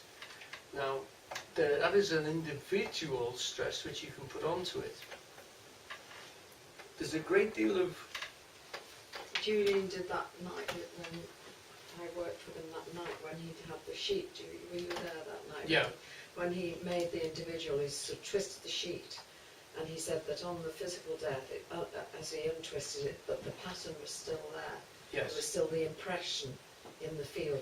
Now, it's the drop falling into the shining sea is like dissipation, whereas Completely. he was saying that there was still the patterning in the field there, Yeah. the possible future potentiality of reincarnation. Yes. So, I used to do that talk as well, but V said my handkerchiefs were always filthy, so I shouldn't do it anymore. It's ruined. Yes, you did. yeah. And I don't like to come down either way, because to me it seems as if, from the point of view of the consciousness, it's going to look pretty much the same way anyway. So I don't think it's very important. Why I think it's interesting in this thing is because they say that actually the Samkhya, which is the philosophy that Patanjali follows, is atheistical. That is a consciousness which is a resource for human beings. It isn't a God like we talk of a God, because it hasn't got a personality. It's not someone who's looking after you, who's saying, come on Alan, it's about time you got a bit more buddy into your life. It's actually there for me to grab. If I don't grab it, it won't come after me. So that difference is that the Samkhya think that this is a vast resource which humans should tap into if they want, if they choose to. But it's not going to come and help them, it's not going to gather them. There is that concept in Hinduism, and we'll come to it, of someone who will come out and help you. And Patanjali does talk about the fact that there are layers of different yogis all the way up to the Supreme One, and they might help you if you ask them. But that's not the same as having a God like we have in Christianity, who is actively like a father to us and wants us to succeed. That's not present. And so in that sense, it's down to us as individuals to claim that and to become that for ourselves. That's a why he was distinction. so keen on the development of the will. Yes. The will. Yeah. I mean, it's up to us individually, isn't it, to develop the will and to do exactly that. Yeah. As Gurdjieff said, most people are trying to save their souls, and most of them haven't got any souls. They haven't made them yet. You know. And he said, just look about you. Most of them haven't got enough individuality. You know. As my father used to say, if brains were dynamite, they wouldn't have enough to blow their hat off. Gurdjieff was saying this because he wanted people to realise that this life can be very cosy, and you have to realise that there's a big drop at the end. And if you don't prepare yourself for that, then it's as if you haven't got a soul. You haven't gathered yourself together, and gathering yourself together and working on yourself is important. And by saying that you haven't got a soul, unless you've made it, it sends a shiver down your spine. You think, have I got one? Am I one of the ones who's got one? You know? It's like, I remember as a boy someone saying that the energy of a nuclear bomb was that powerful, it could even melt souls. And I remember thinking, that's scary. That means that all those people that were so dissolved, so blown apart, that they could never get back together, which was the impact that this piece of literature was trying to get across to me. But it was scary, in the sense I'd always felt, hang on, that means there's this thing, you know, there's no safe place in the world. And suddenly in this atheistical place, you feel this tremor, then I better do something about it. I better live an intelligent life. And this is important. No one gets out of here alive. And that's why Gurdjieff's doing it. He wants you to feel that shimmer and that shiver. He also says everybody's asleep. Just what we call them the walking dead. Well, he called them sheep, and he said they haven't realised that there's actually a shepherd, and he likes the taste of lamb hot. They haven't noticed that they get shorn every year, you know, and that they haven't read that we're kept, literally. Society tends to process us in a way which hasn't got our best interests at heart. Remember the story Eugene told about he witnessed the boy flattened by a steamroller? Yes. The boy was quite flat, but he was still trying to reassemble himself. He said the flesh was bouncing. He said the flesh was actually... Yeah. That's the conclusion he came to. Yes. So there must be something there which tries to reassemble itself. I was hoping you wouldn't mention that story, but What's a dead tends to be, you know, a showstopper. That's a showstopper, that story. Yeah. It was the presence of mind of the local butcher that came out and Yes. sawdust. There were no forms, although this concept of a formless void has come out of a non-dualistic statement, which is that there is, wherever we look, there are forms and there's space, or philosophically we have to call that a void, or no-thing. No-thing, not nothing, but no-thing, in that there's no things in it, and that this void and space is substance. It is something. It is a something. I'm going to use the word something with a K to reference the fact that it is no formed thing. So we can't call it a thing because it hasn't got any form. We can't call it a thing because it hasn't got a form. Now a form is a shape or an idea. And it can be made in the real world as a thing. That's real world with a hard G. Or softly as a think in the thought world. They're both glottal stops, and they're both made by hitting free energy, which is like a symbol for free space, against something hard called your palate at the back of your throat, and you say thing G, and that G is a glottal stop. You're hitting your glottis with a belt of air. When you do it gently, you say think. It's the same glottal stop, but it's softened. You can whisper a K. You can't whisper a G without saying K. There are angelic letters which can be whispered, and there are non-angelic letters that cannot be whispered. They have to be voiced, because they have to hit the sound barriers in your mouth to make a sound. So when you whisper, there are certain letters like B you can't really say. It becomes B. B is voiced. B is the whispered version. So they used to say there's angelic language and there's earthly language. And the difference between the two are the voicedness of it. And they're interchangeable. V are literally voiced ones used on the lips.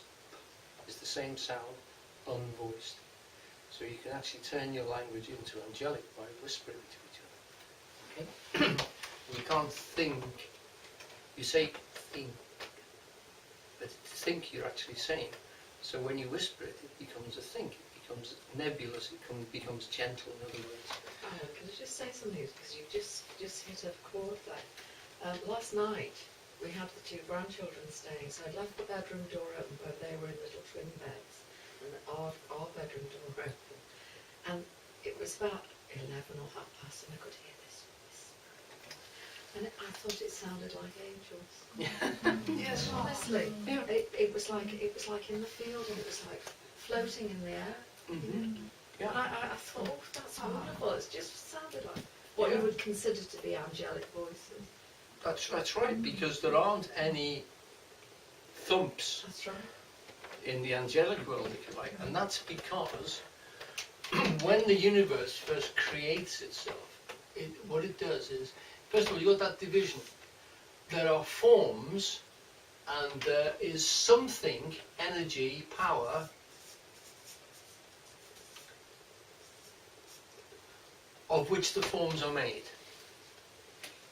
Anywhere you look, anywhere you analyze, you will find a shape and power which is holding the shape. Whether it's a human being, a universe, an electron, an atom, a society, a nation, a people, a club, whatever it is, there's a form, or rules, or mentation, and there's something which is making it made of. And you can take that right the way back to the very origin of the universe, and you say, okay, well, there must have been a void without any forms or shapes in it, but we can't think of what it would be like, because we can't imagine space without forms, and we can't imagine forms that aren't made of something. So our minds are dualistic. We have to do both things at once. If you can give me any form, I'll say, well, what's it made of? You'd say, I can't think of a triangle. Okay, a triangle is purely a form. What's that one made out of? Ink on paper. Can you imagine which is made of nothing? Well, mathematicians talk about triangles which are made of nothing, and lines which are made of which have got no thickness at all. But you cannot imagine one, and if you try to, your mind bends. I used to, as a little boy, try and think of a line, because we were told in school, a straight line is the shortest distance between 2 points, and it has no thickness. So I'd imagine a line that wasn't thick, and I'd imagine going closer and closer and closer to it. And when I got really close, suddenly it was thick. I could see it, you know. And we know that we can't imagine it unless it's made of something. And we can't imagine something which hasn't got a shape. We can't imagine power, like a great field of power, because we want to feel it, and we feel undulations and their shapes. Even if they're the basic shape of the sort of snaky curvature of waveforms, and like water. Water is probably the analogy for just a great field of nothing like the ocean. But it's got a shape, it takes its shape from whatever it flows into. I was reading a Buddhist thingy, and it just said, and it all started off. There was just movement, Yeah. and that in which movement occurred. That's Yes. all it said. Yeah. Very, like almost like an aphorism. Isn't it? Well, it is. But movement has a shape, you see. Yeah, movement has a shape. That's When all. I drew that, I drew a triangle with a movement, and I've left a trail of ink behind it, which you can see. But actually, the triangle was in my mind, and I put it onto the paper like that. So if we imagine this thing, which has got no forms in it, it actually has to create a form, or what we would say, if we were being very philosophical, the two things have to happen immediately. Because the formless space is a great no thing that we can't think about. This is why the Chinese say in the beginning was the Tao, and the Christians say in the beginning was the Godhead, which is pure power without any shape, if you can imagine that, and you can't. And the first thing it does is it creates. Now what does it create? If it creates a dot, as the Hindus say, a bindu, a little seed form, it goes bing, like that. You know, the water that drops off the bird's foot hits the pool and creates a vibration. It creates a circle then of that. It spins. You need new pens, I think. Yeah, I I think have you to do. invest, you know. And as it hit the water, hits that, those spinning things spread out, the waves spread out. And that's happening all over the universe. Little seed forms are coming into being. And each one of those sends out a territorial thing and meets all the other ones. And that because these are the first forms of God, those intersection points here become beings as well. And it becomes a reticulation or a network of jewels. And those jewels are us, conscious points, which are aware of these feeling movements in that vast field. Can you imagine that? Mm-hmm. That's why the Egyptians say, when those drops hit the pool of water, creation happens. So creation happens like that. Now, all those intersection points become alive. They are literally the cross inside the circle. Now, the Greeks said this was actually, that is the woven, seamless garment of God. That's heaven, and he created that first, or he, she created that first, by all those intersections making a network. And that network, they call the byssos, which is the woven form of God. They described it like this. Coming back, the way a man ploughs a field, and then when he gets to the end of the field, he weaves it this way. And instead of circles, they make squares in the Greek one. That's why their symbol for eternity goes like this. You've seen it round the bottom of Greek cloth. So they don't go in a spiral, they go in square forms like this. Okay? And each one of those is a conscious being. Eugene said, you'd think, if you knew you were going to be an eternal being and one day you were going to come back to this life,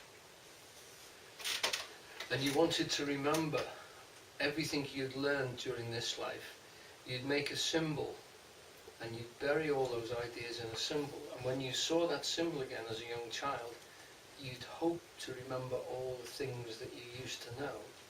He said, the ones I would do, he said, is that one.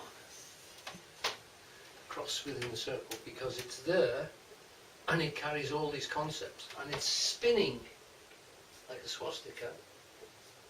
And that means it's energy which is driving into the thing, into that situation. It covers all our creation points inside there and this one as well. Now, in that state, we could say the whole field gets covered in a network of jewels. Okay, this is heaven. I'm taking you back to heaven here, fairyland. Okay, the forms are gently held, and the crossover points are gently aware of themselves. You know, when you wake up in the morning, it's called a hypnagogic state. You're half awake and half asleep. You know, you're not one or the other. Twilight zone. What's special about the morning? sorry, My apologies. when you wake up about 2:30, in that twilight zone, no strong light, no strong shadows, no chiaroscuro, no gritty granularity of life, but perfect balanced fairyland, nothing really bad or really good happens. A friend of mine went to Sweden and he said, it's a really funny place, nothing good happens and nothing bad happens. He said it's dull. Right, so there you have literally heaven or power even. Oh dear. Okay, I'm going back to that one, V, because it's a little bit better. You could try a third one. I could try the Just one third one. black, Ah, one black. forgotten. Black, okay. Can't write heaven black.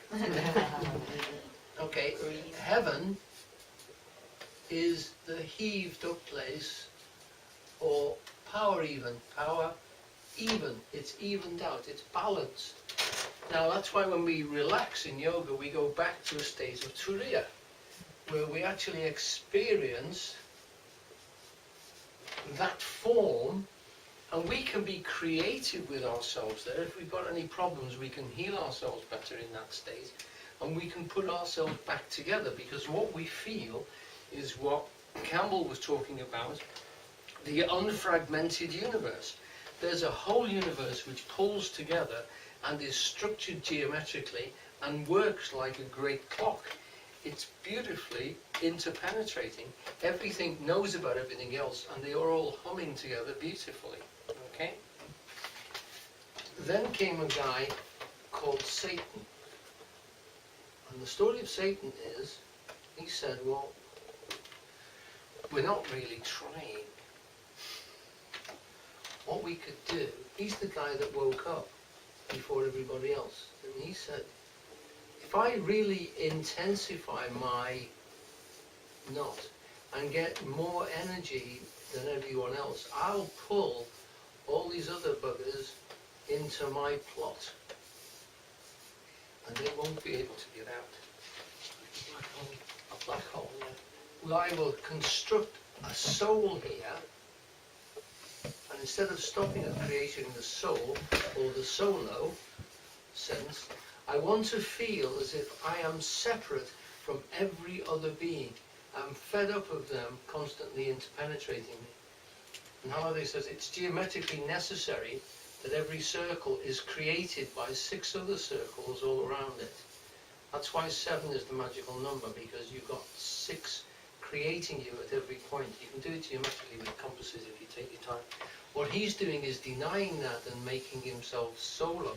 That soul force is good for us to a certain point, because not all these beings want to exist in the granularity of the nitty-gritty world that we live in. Hell. This is hell. As the Gnostics say, you're in hell. You've been in heaven. You can go back to it any time, you can deeply relax. But you're actually in hell now. And hell is the separation of all those forces which are being held apart. And that tension process there is where you get then the contingent situation, where you can get 2 granular forms here that can then bash against each other and knock chunks off.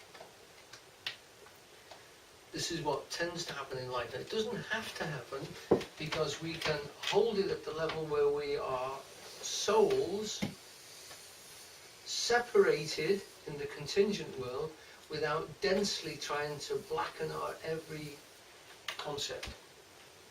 Satan makes himself completely black like that and goes dark. In that sense, he's creating the world, which Omar Khayyam says that's God's footstool. He can stand on that and build a material world out of beings doing that. They are atomic. They hold themselves in very, very rigid forms. Like an atom is free energy, bound on itself and won't let go. It holds itself in and says, it's me, I'm me, I'm me. And it's holding that form. So God can stand on that and say, okay, that is so rigid, like a gyroscope, I can use that as a fixed point and make other ones go around it. And I can form the whole universe, a granular universe, which is not the same as the heaven, but is intensely held, where you might get a being here, and space around them of beings who are very, very gently held. spirit forms, if you like, which are so gentle you can't feel them around you. You can feel this one though, because he's very intense.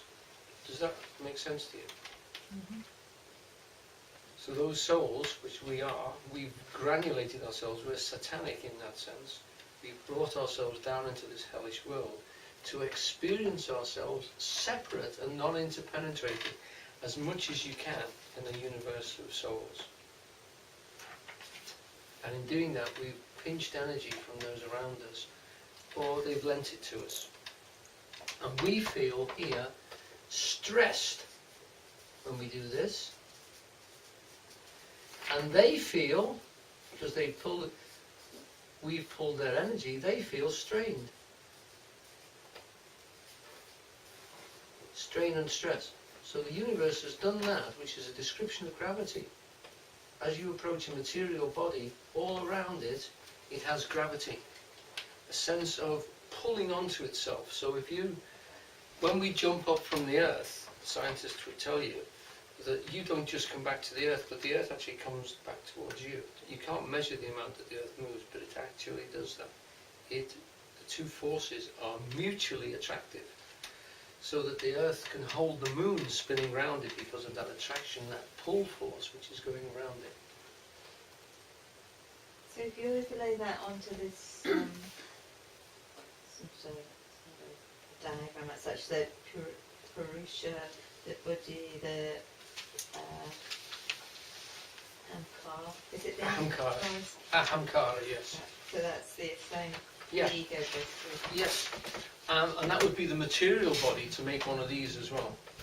So that they're all, if you like, concentric circles in that place. So rather than a hierarchy, you telescope them all together and they're in that sense. So you could actually describe it literally like as a circle, like an eye, with the pupil in the center. The irradiating forces here of all those things loosely held, coming down into a very dense exterior like that. And when you go out to your exterior, that's the Felis on a wheel. We get the word the Felis wheel. That Felis there, or Ferris, you can spell it two ways, is the edge, the rim. And the rim world is the Maya. It's the Maya of subjectivity, of literally having a physical body. You can retreat from your skin surface and go inwards. You lose that sensation of contingency. And you do that in Turiya in exactly the same form. Take yourself down to a state where you're not going to stimulate yourself. You wrap yourself in a blanket if it's cold. You keep yourself cool if it's hot. Turn down the sound. Just the gentle sound of the other yogis snoring. It's very restful. And the tutor walking around kicking the odd one who's too loud. Yeah. So that's the state. You go internally, as you do in sleep, and you go through the forms, that's the dream zone, into the unconscious, deep no world, which is down in there. And if you haven't got into that centre, you come back, you say, I didn't sleep well last night, I haven't got it. I'm a bag of bits. Because, as Shakespeare said, it is sleep, it is that centre which knits up the ravelled sleeve of care. Okay? So in other words, living on the edge, on the rim, in the Maya, is what unravels our sleeves with care. We get all scattered and bitty. And going into that deep sleep puts that all back together. That heaven state weaves us all back together again. And when we come out, the birds are singing, bees made a cup of tea, life is in its heaven.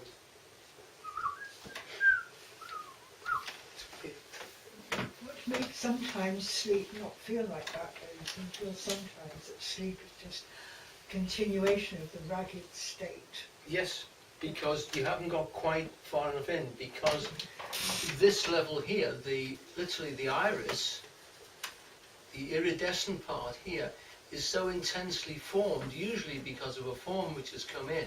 See, one of the beautiful things you can do when you've got one of these skin surfaces is you can bash somebody else's, you can hit them there, and send vibrations right across them.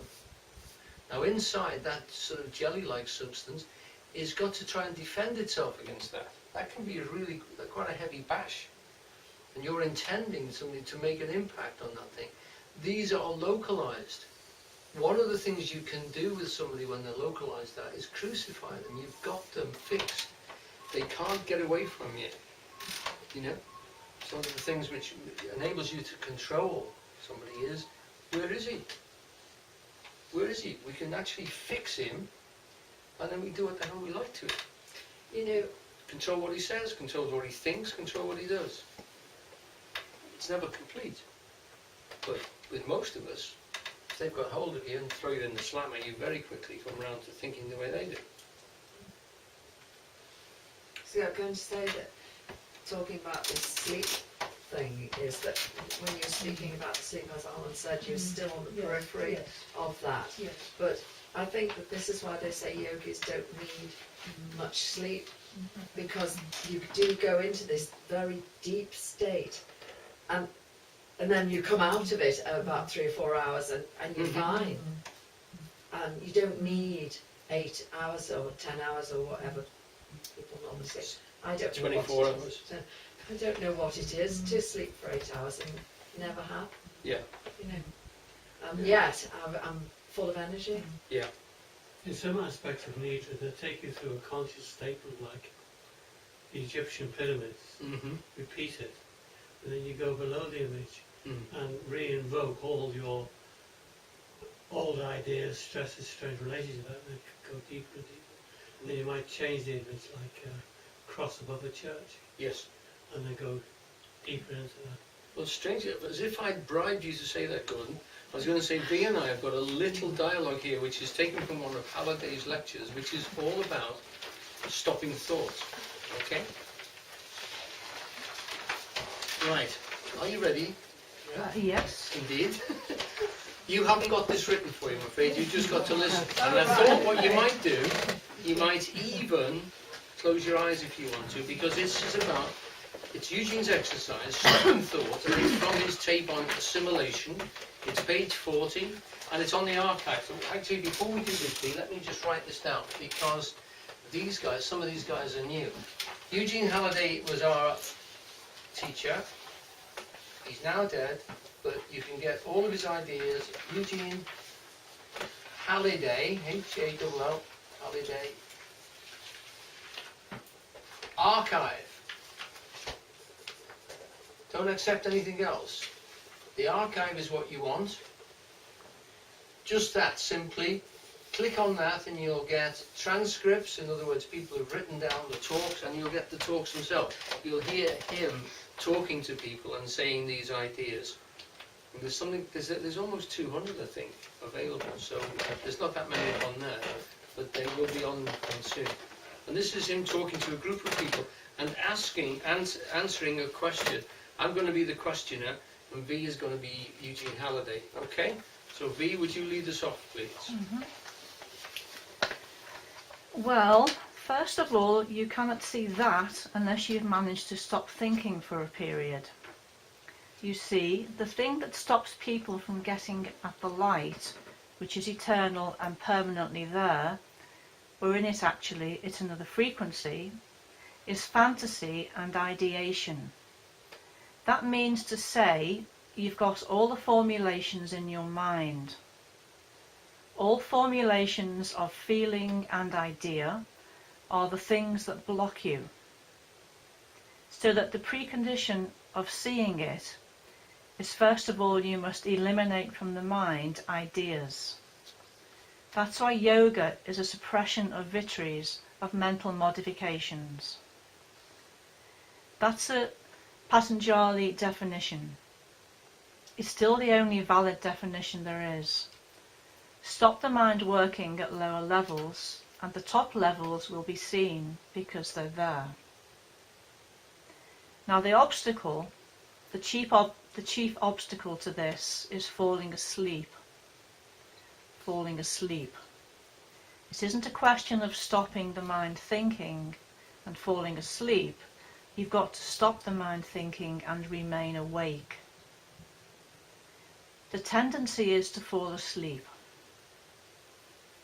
In order to practice it, you take a stream of thought, no matter what it is, and you deliberately try to stop one thought getting away from you and stop the next associated thought coming in. And you've got a space between the two. Try and increase the space. We used the example of a horse and cart. There's a horse and cart there, and a man comes, unharnesses the horse and takes the cart away. When the cart has been taken away by the man, the horse runs away, leaving a space. Now you try to hold that space, just hold it blank. But you're terribly alert and you'll feel ideas trying to get in. Don't let them. Keep that space. If something comes into the space, start again. Put your horse and your cart back. But the point is, I can to an extent achieve it with a picture form, but then there's the talk and the words going on. It's all ideation. Talking is also ideation. I'll tell you what has happened. I've actually got to the state of unconsciousness and come back out of it and found out that that talking, it's only a guess, it seems to have continually gone on all the time, even though I wasn't there. Now whether it's actually started again when No, it's going on all the time. you leave it and you come back and it's going on. Everything's going on all the time because everything that exists is eternal. What you are doing is changing your phase. When you can't hear it, you've gone out of its frequency range, that's all. But it's still there. It's still talking there. Do you know every word you have ever heard in your life is sounding on its own all the time? And every sentence, which is a combination of words, is also sounding, because all the words that constitute your vocabulary are vibrating all the time. As one, Yes, as one whole. according to the particular opening you make within yourself, that's what you would see, actually. What you do is stress a thing, and it's your feeling that determines what you will stress. Not a thing you like, something you dislike. The thing you like you tend to move towards, the thing you dislike you tend to be afraid of, and it presents itself. But talking is still ideation, it's still formal presentation. We have to take the sentence and widen the words at the same time. That's right. It's the kind of exercise that we start with. You do it now, you see. I will say to you a series of numbers, and you mustn't say the last one that would logically follow. So I say twice 3 are... It's hard to say whether you've done it or not. It's ready to jump in. I'm not actually... Did you manage to keep it out? No, I can't say that. There's a tendency sometimes. I find it hard to say whether I said it or not. Quite often I find myself stressing it in the throat, you see. Now that kind of laryngeal reflex, But I don't know if it was there in the mind or not.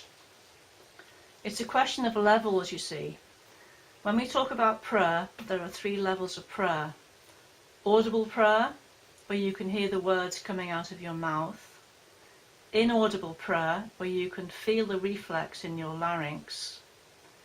And silent prayer, which is still a form, but there's no reflex here, and there's no sound out of your mouth.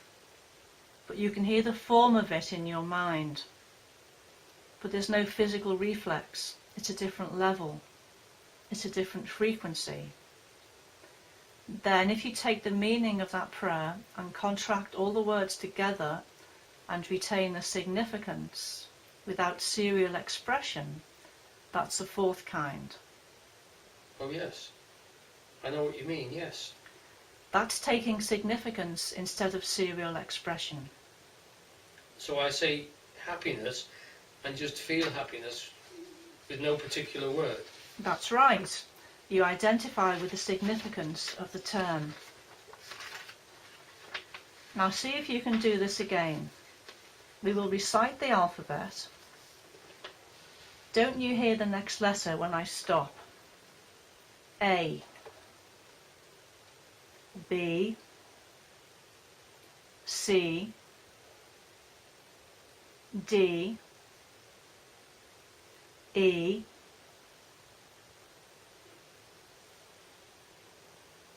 did you manage to suppress it? No, it came up. A pattern. You see, you should be able to stop it so that you don't know what's coming next. Otherwise, it's still inertia. It's still mechanics. It's happening without my intention when it came up. Oh, it's quite mechanical. It wasn't your intent.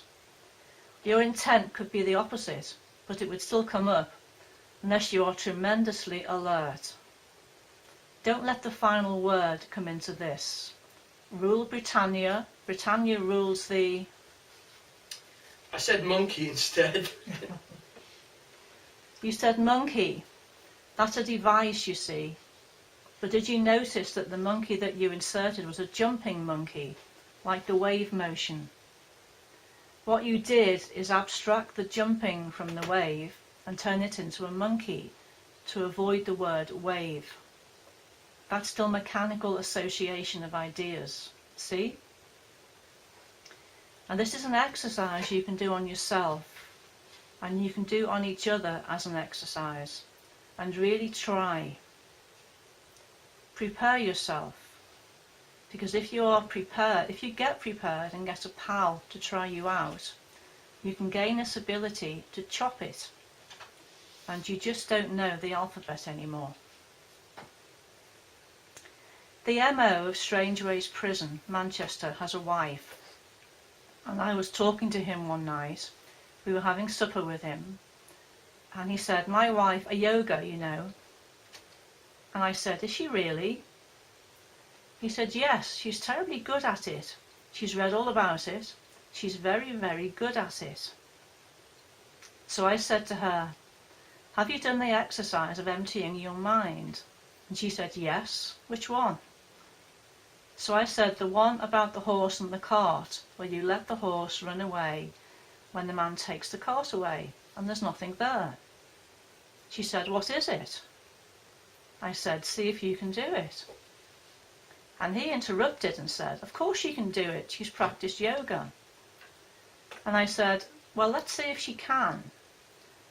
I said, now imagine a horse, a cart and a man comes, and he unharnesses the horse, takes the cart away, and suddenly the horse runs off. There's a space there. Can you do that?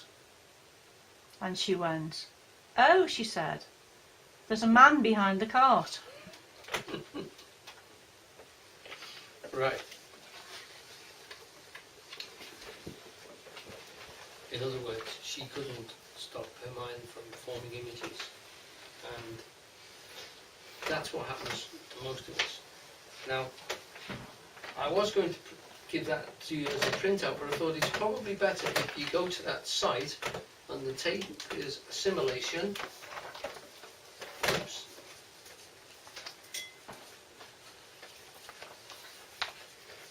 And if you have a look there, page 40, you'll find the exercise, or there's a time code on it, which is, sorry, I meant to give you the time code as well, because there's a sound, obviously, archive on it.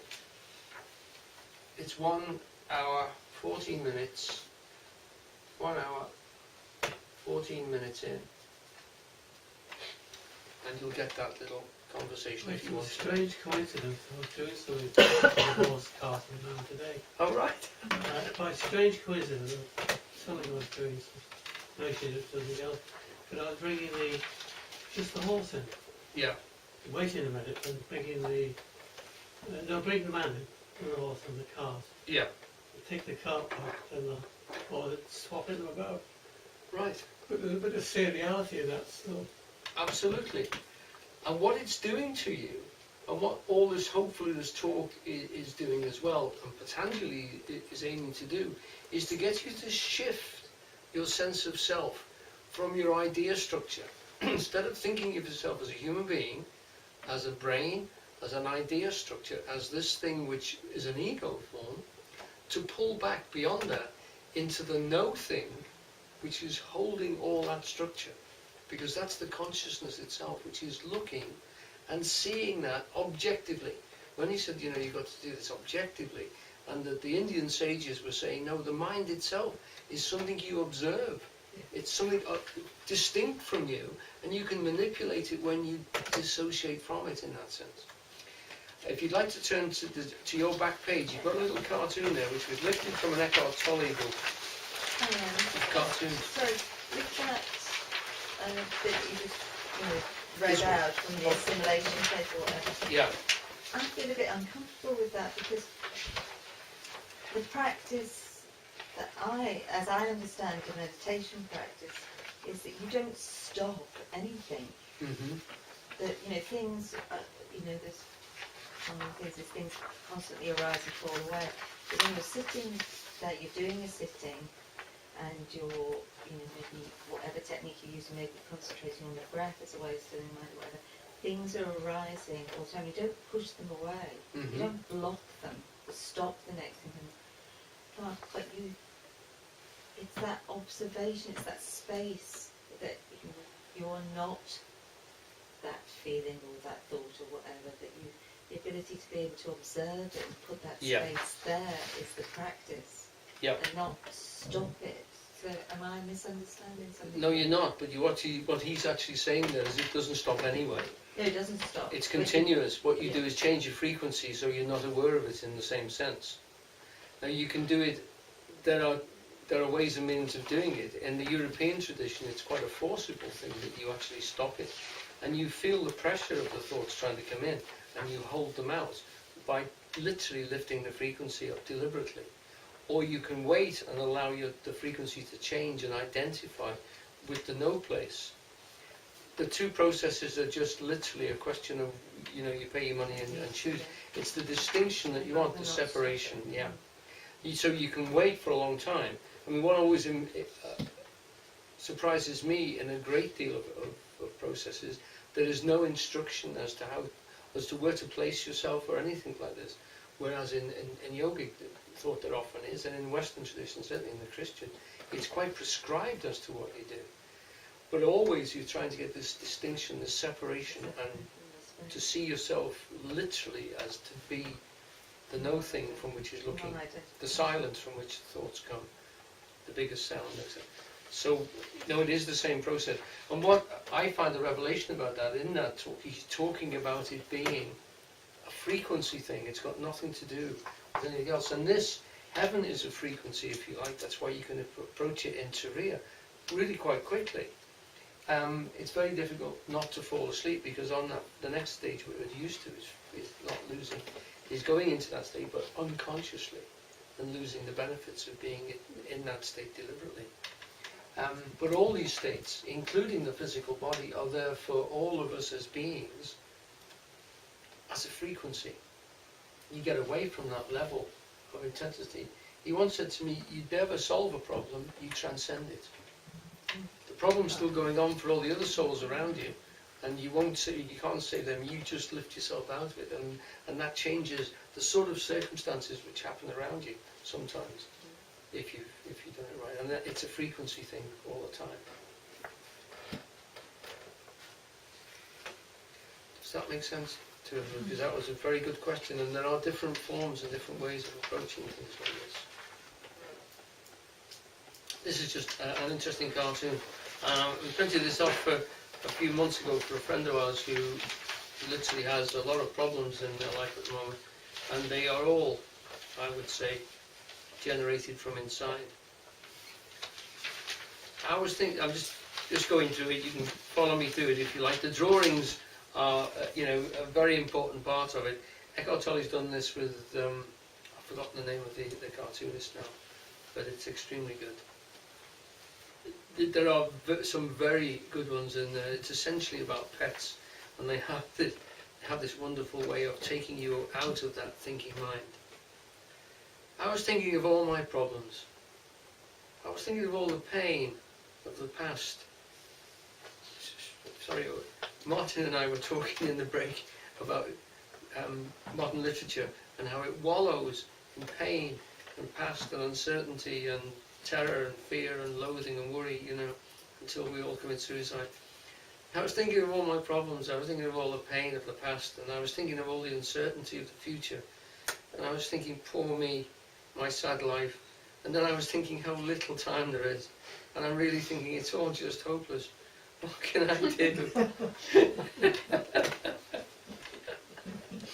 But there's so much literature and art, I think, that wallows in this materialistic negativity of just how evil and destructive this world is, and then you die as well.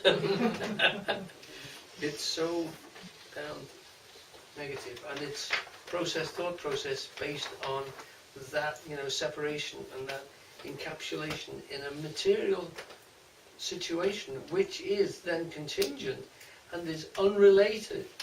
You know, mass movements, we can tell, are actually very structured, but individual beings are isolated and feel themselves to be unrelated to all the other human beings in the world. Once you start to recognize similarities with other beings, once you start to feel that fellow humanity, then you're putting yourself back into the reticulated network, back into the heaven of being, the communion, or the sangha, as they say in Buddhism, the fellowship of literally that seamless garment. You feel fellow feeling with every other human being, even if it's that swine next door, or the one you're married to, or the one that literally is causing disruption on the bus. It's very difficult to do sometimes, because the contingency will, in some particular cases, you wonder how some people ever can break the identification with it. But it is an act of faith, if you like, that we can always withdraw into that central immanent spirit, the spirit out here, or up higher in ascendancy, and there's also spirit in the very center of us. It never goes completely black in the center. There's Emmanuel, the immanent spirit, that even if the rim is so strong that we can't break out, we can always find the one inside.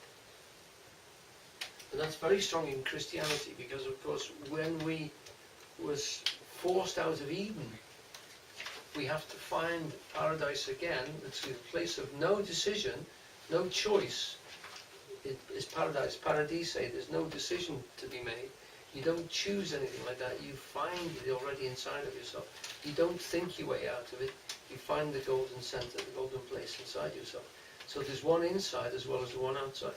Instead of going out into the world to find it, you can actually find it on the inside by meditation, by literally taking yourself inwards and leave the skin surface behind.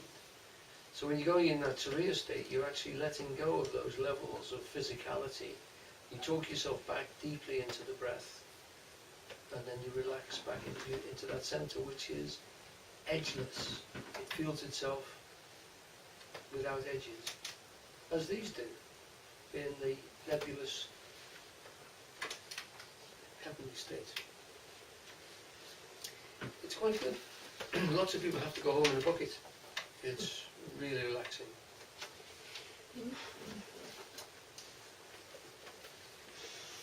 It's so good, I'm going to put the price up, I think. It's funny when people have experimented with out-of-body experiences over the years. You're not a body, you're just an intention. Mm. You know, there's a space and you're an intention. And that intention takes you pretty well where you want to go. Because if it's a frequency that we are, then that waveform, that frequency is like a radio wave or a TV wave. It can go anywhere. I mean, you have to realise that while we're sitting here, Terry Wogan and all the TV stations are passing right the way through us. It's not that the TV in any way captures them. It's got sensitive structures in there that can respond to the frequency of that particular wavelength. You know. There are some poor souls who, the dentists have found that some of their fillings pick up radio too. It's as ridiculous as that. If it's of the right size, it will resonate with somebody in London singing down a microphone, which is fascinating to me. When the guy first made, it was Marconi, I think, who first did it, who recorded sound. He got a deaf person's ear trumpet, and he stuck a cork up it, and a needle in the cork, and then he got a cylinder, which he wrapped tin foil round, and he turned the cylinder as somebody spoke down the earphone, yeah? No electrics involved. And then when somebody held the needle on that thing and he turned the foil cylinder again, very faintly they could hear the voice which had been recorded by the needle on the silver paper. All you need the electrics for is to expand that. So if you've got a tooth filling that picks up radio too, it's vibrating with a vibration that somebody's singing down a microphone in London, and your tooth. All you need is an amplifier, and we could all hear it. You don't need a license. It's amazing, isn't it? So those vibrations are going right the way through. If you are a vibration, and some people could say it's just like a TV set. When you die, the TV set is bust. The signal hasn't stopped. There's still somebody still singing in London.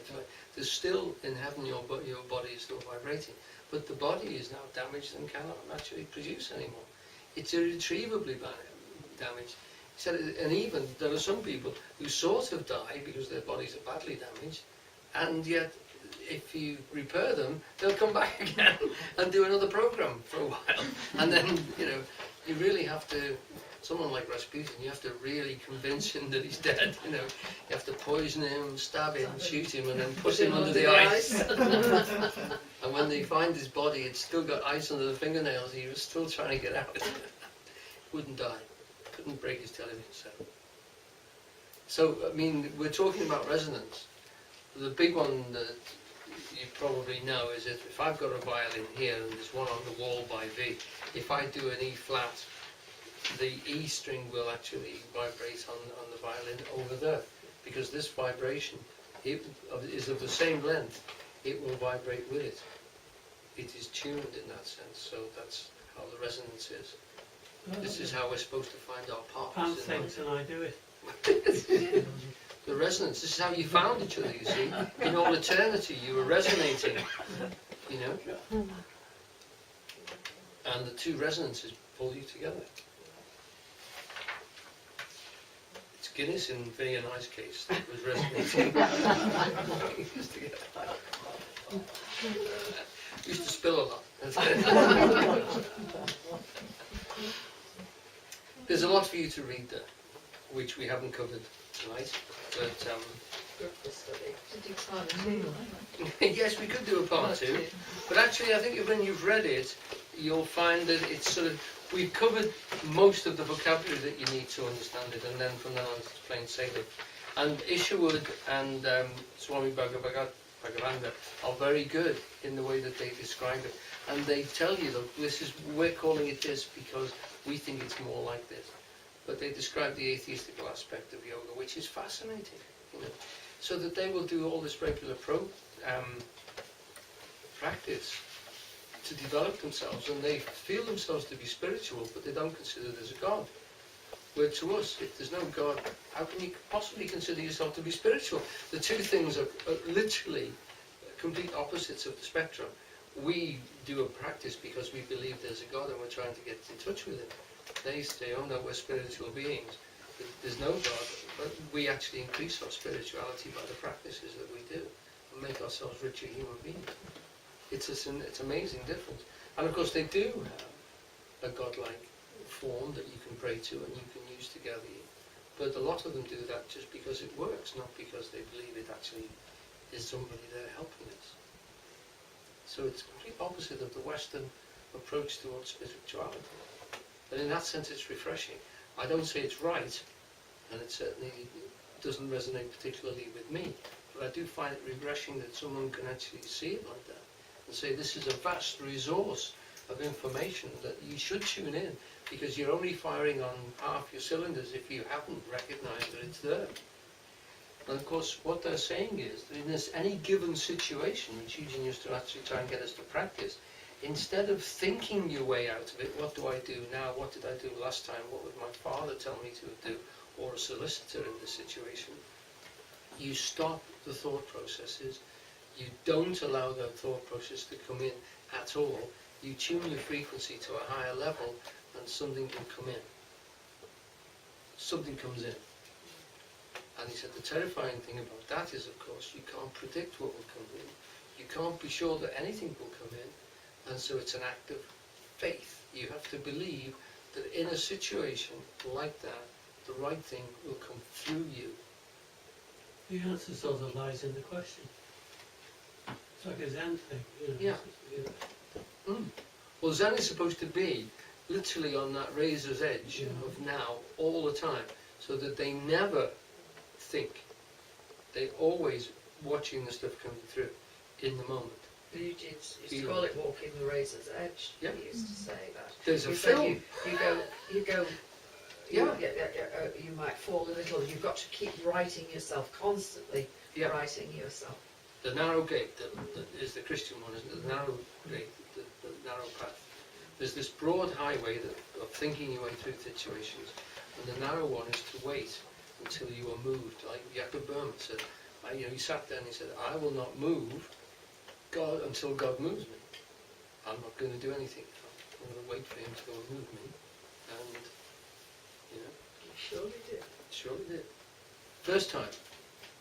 He didn't do it again for about 20 years, and Burma couldn't make it happen again. But the first time it happened, he never stopped talking about it for 20 years. He just never stopped writing about it. So enlightenment was so rich a thing that when he first experienced it, it altered the whole nature of his being. But he couldn't make it happen again by sitting in the same chair and saying, I'm going to move until God moves me. No. Had to do other things in the process. Very true. That's very nice. That's always been- Thank you very much for coming. You are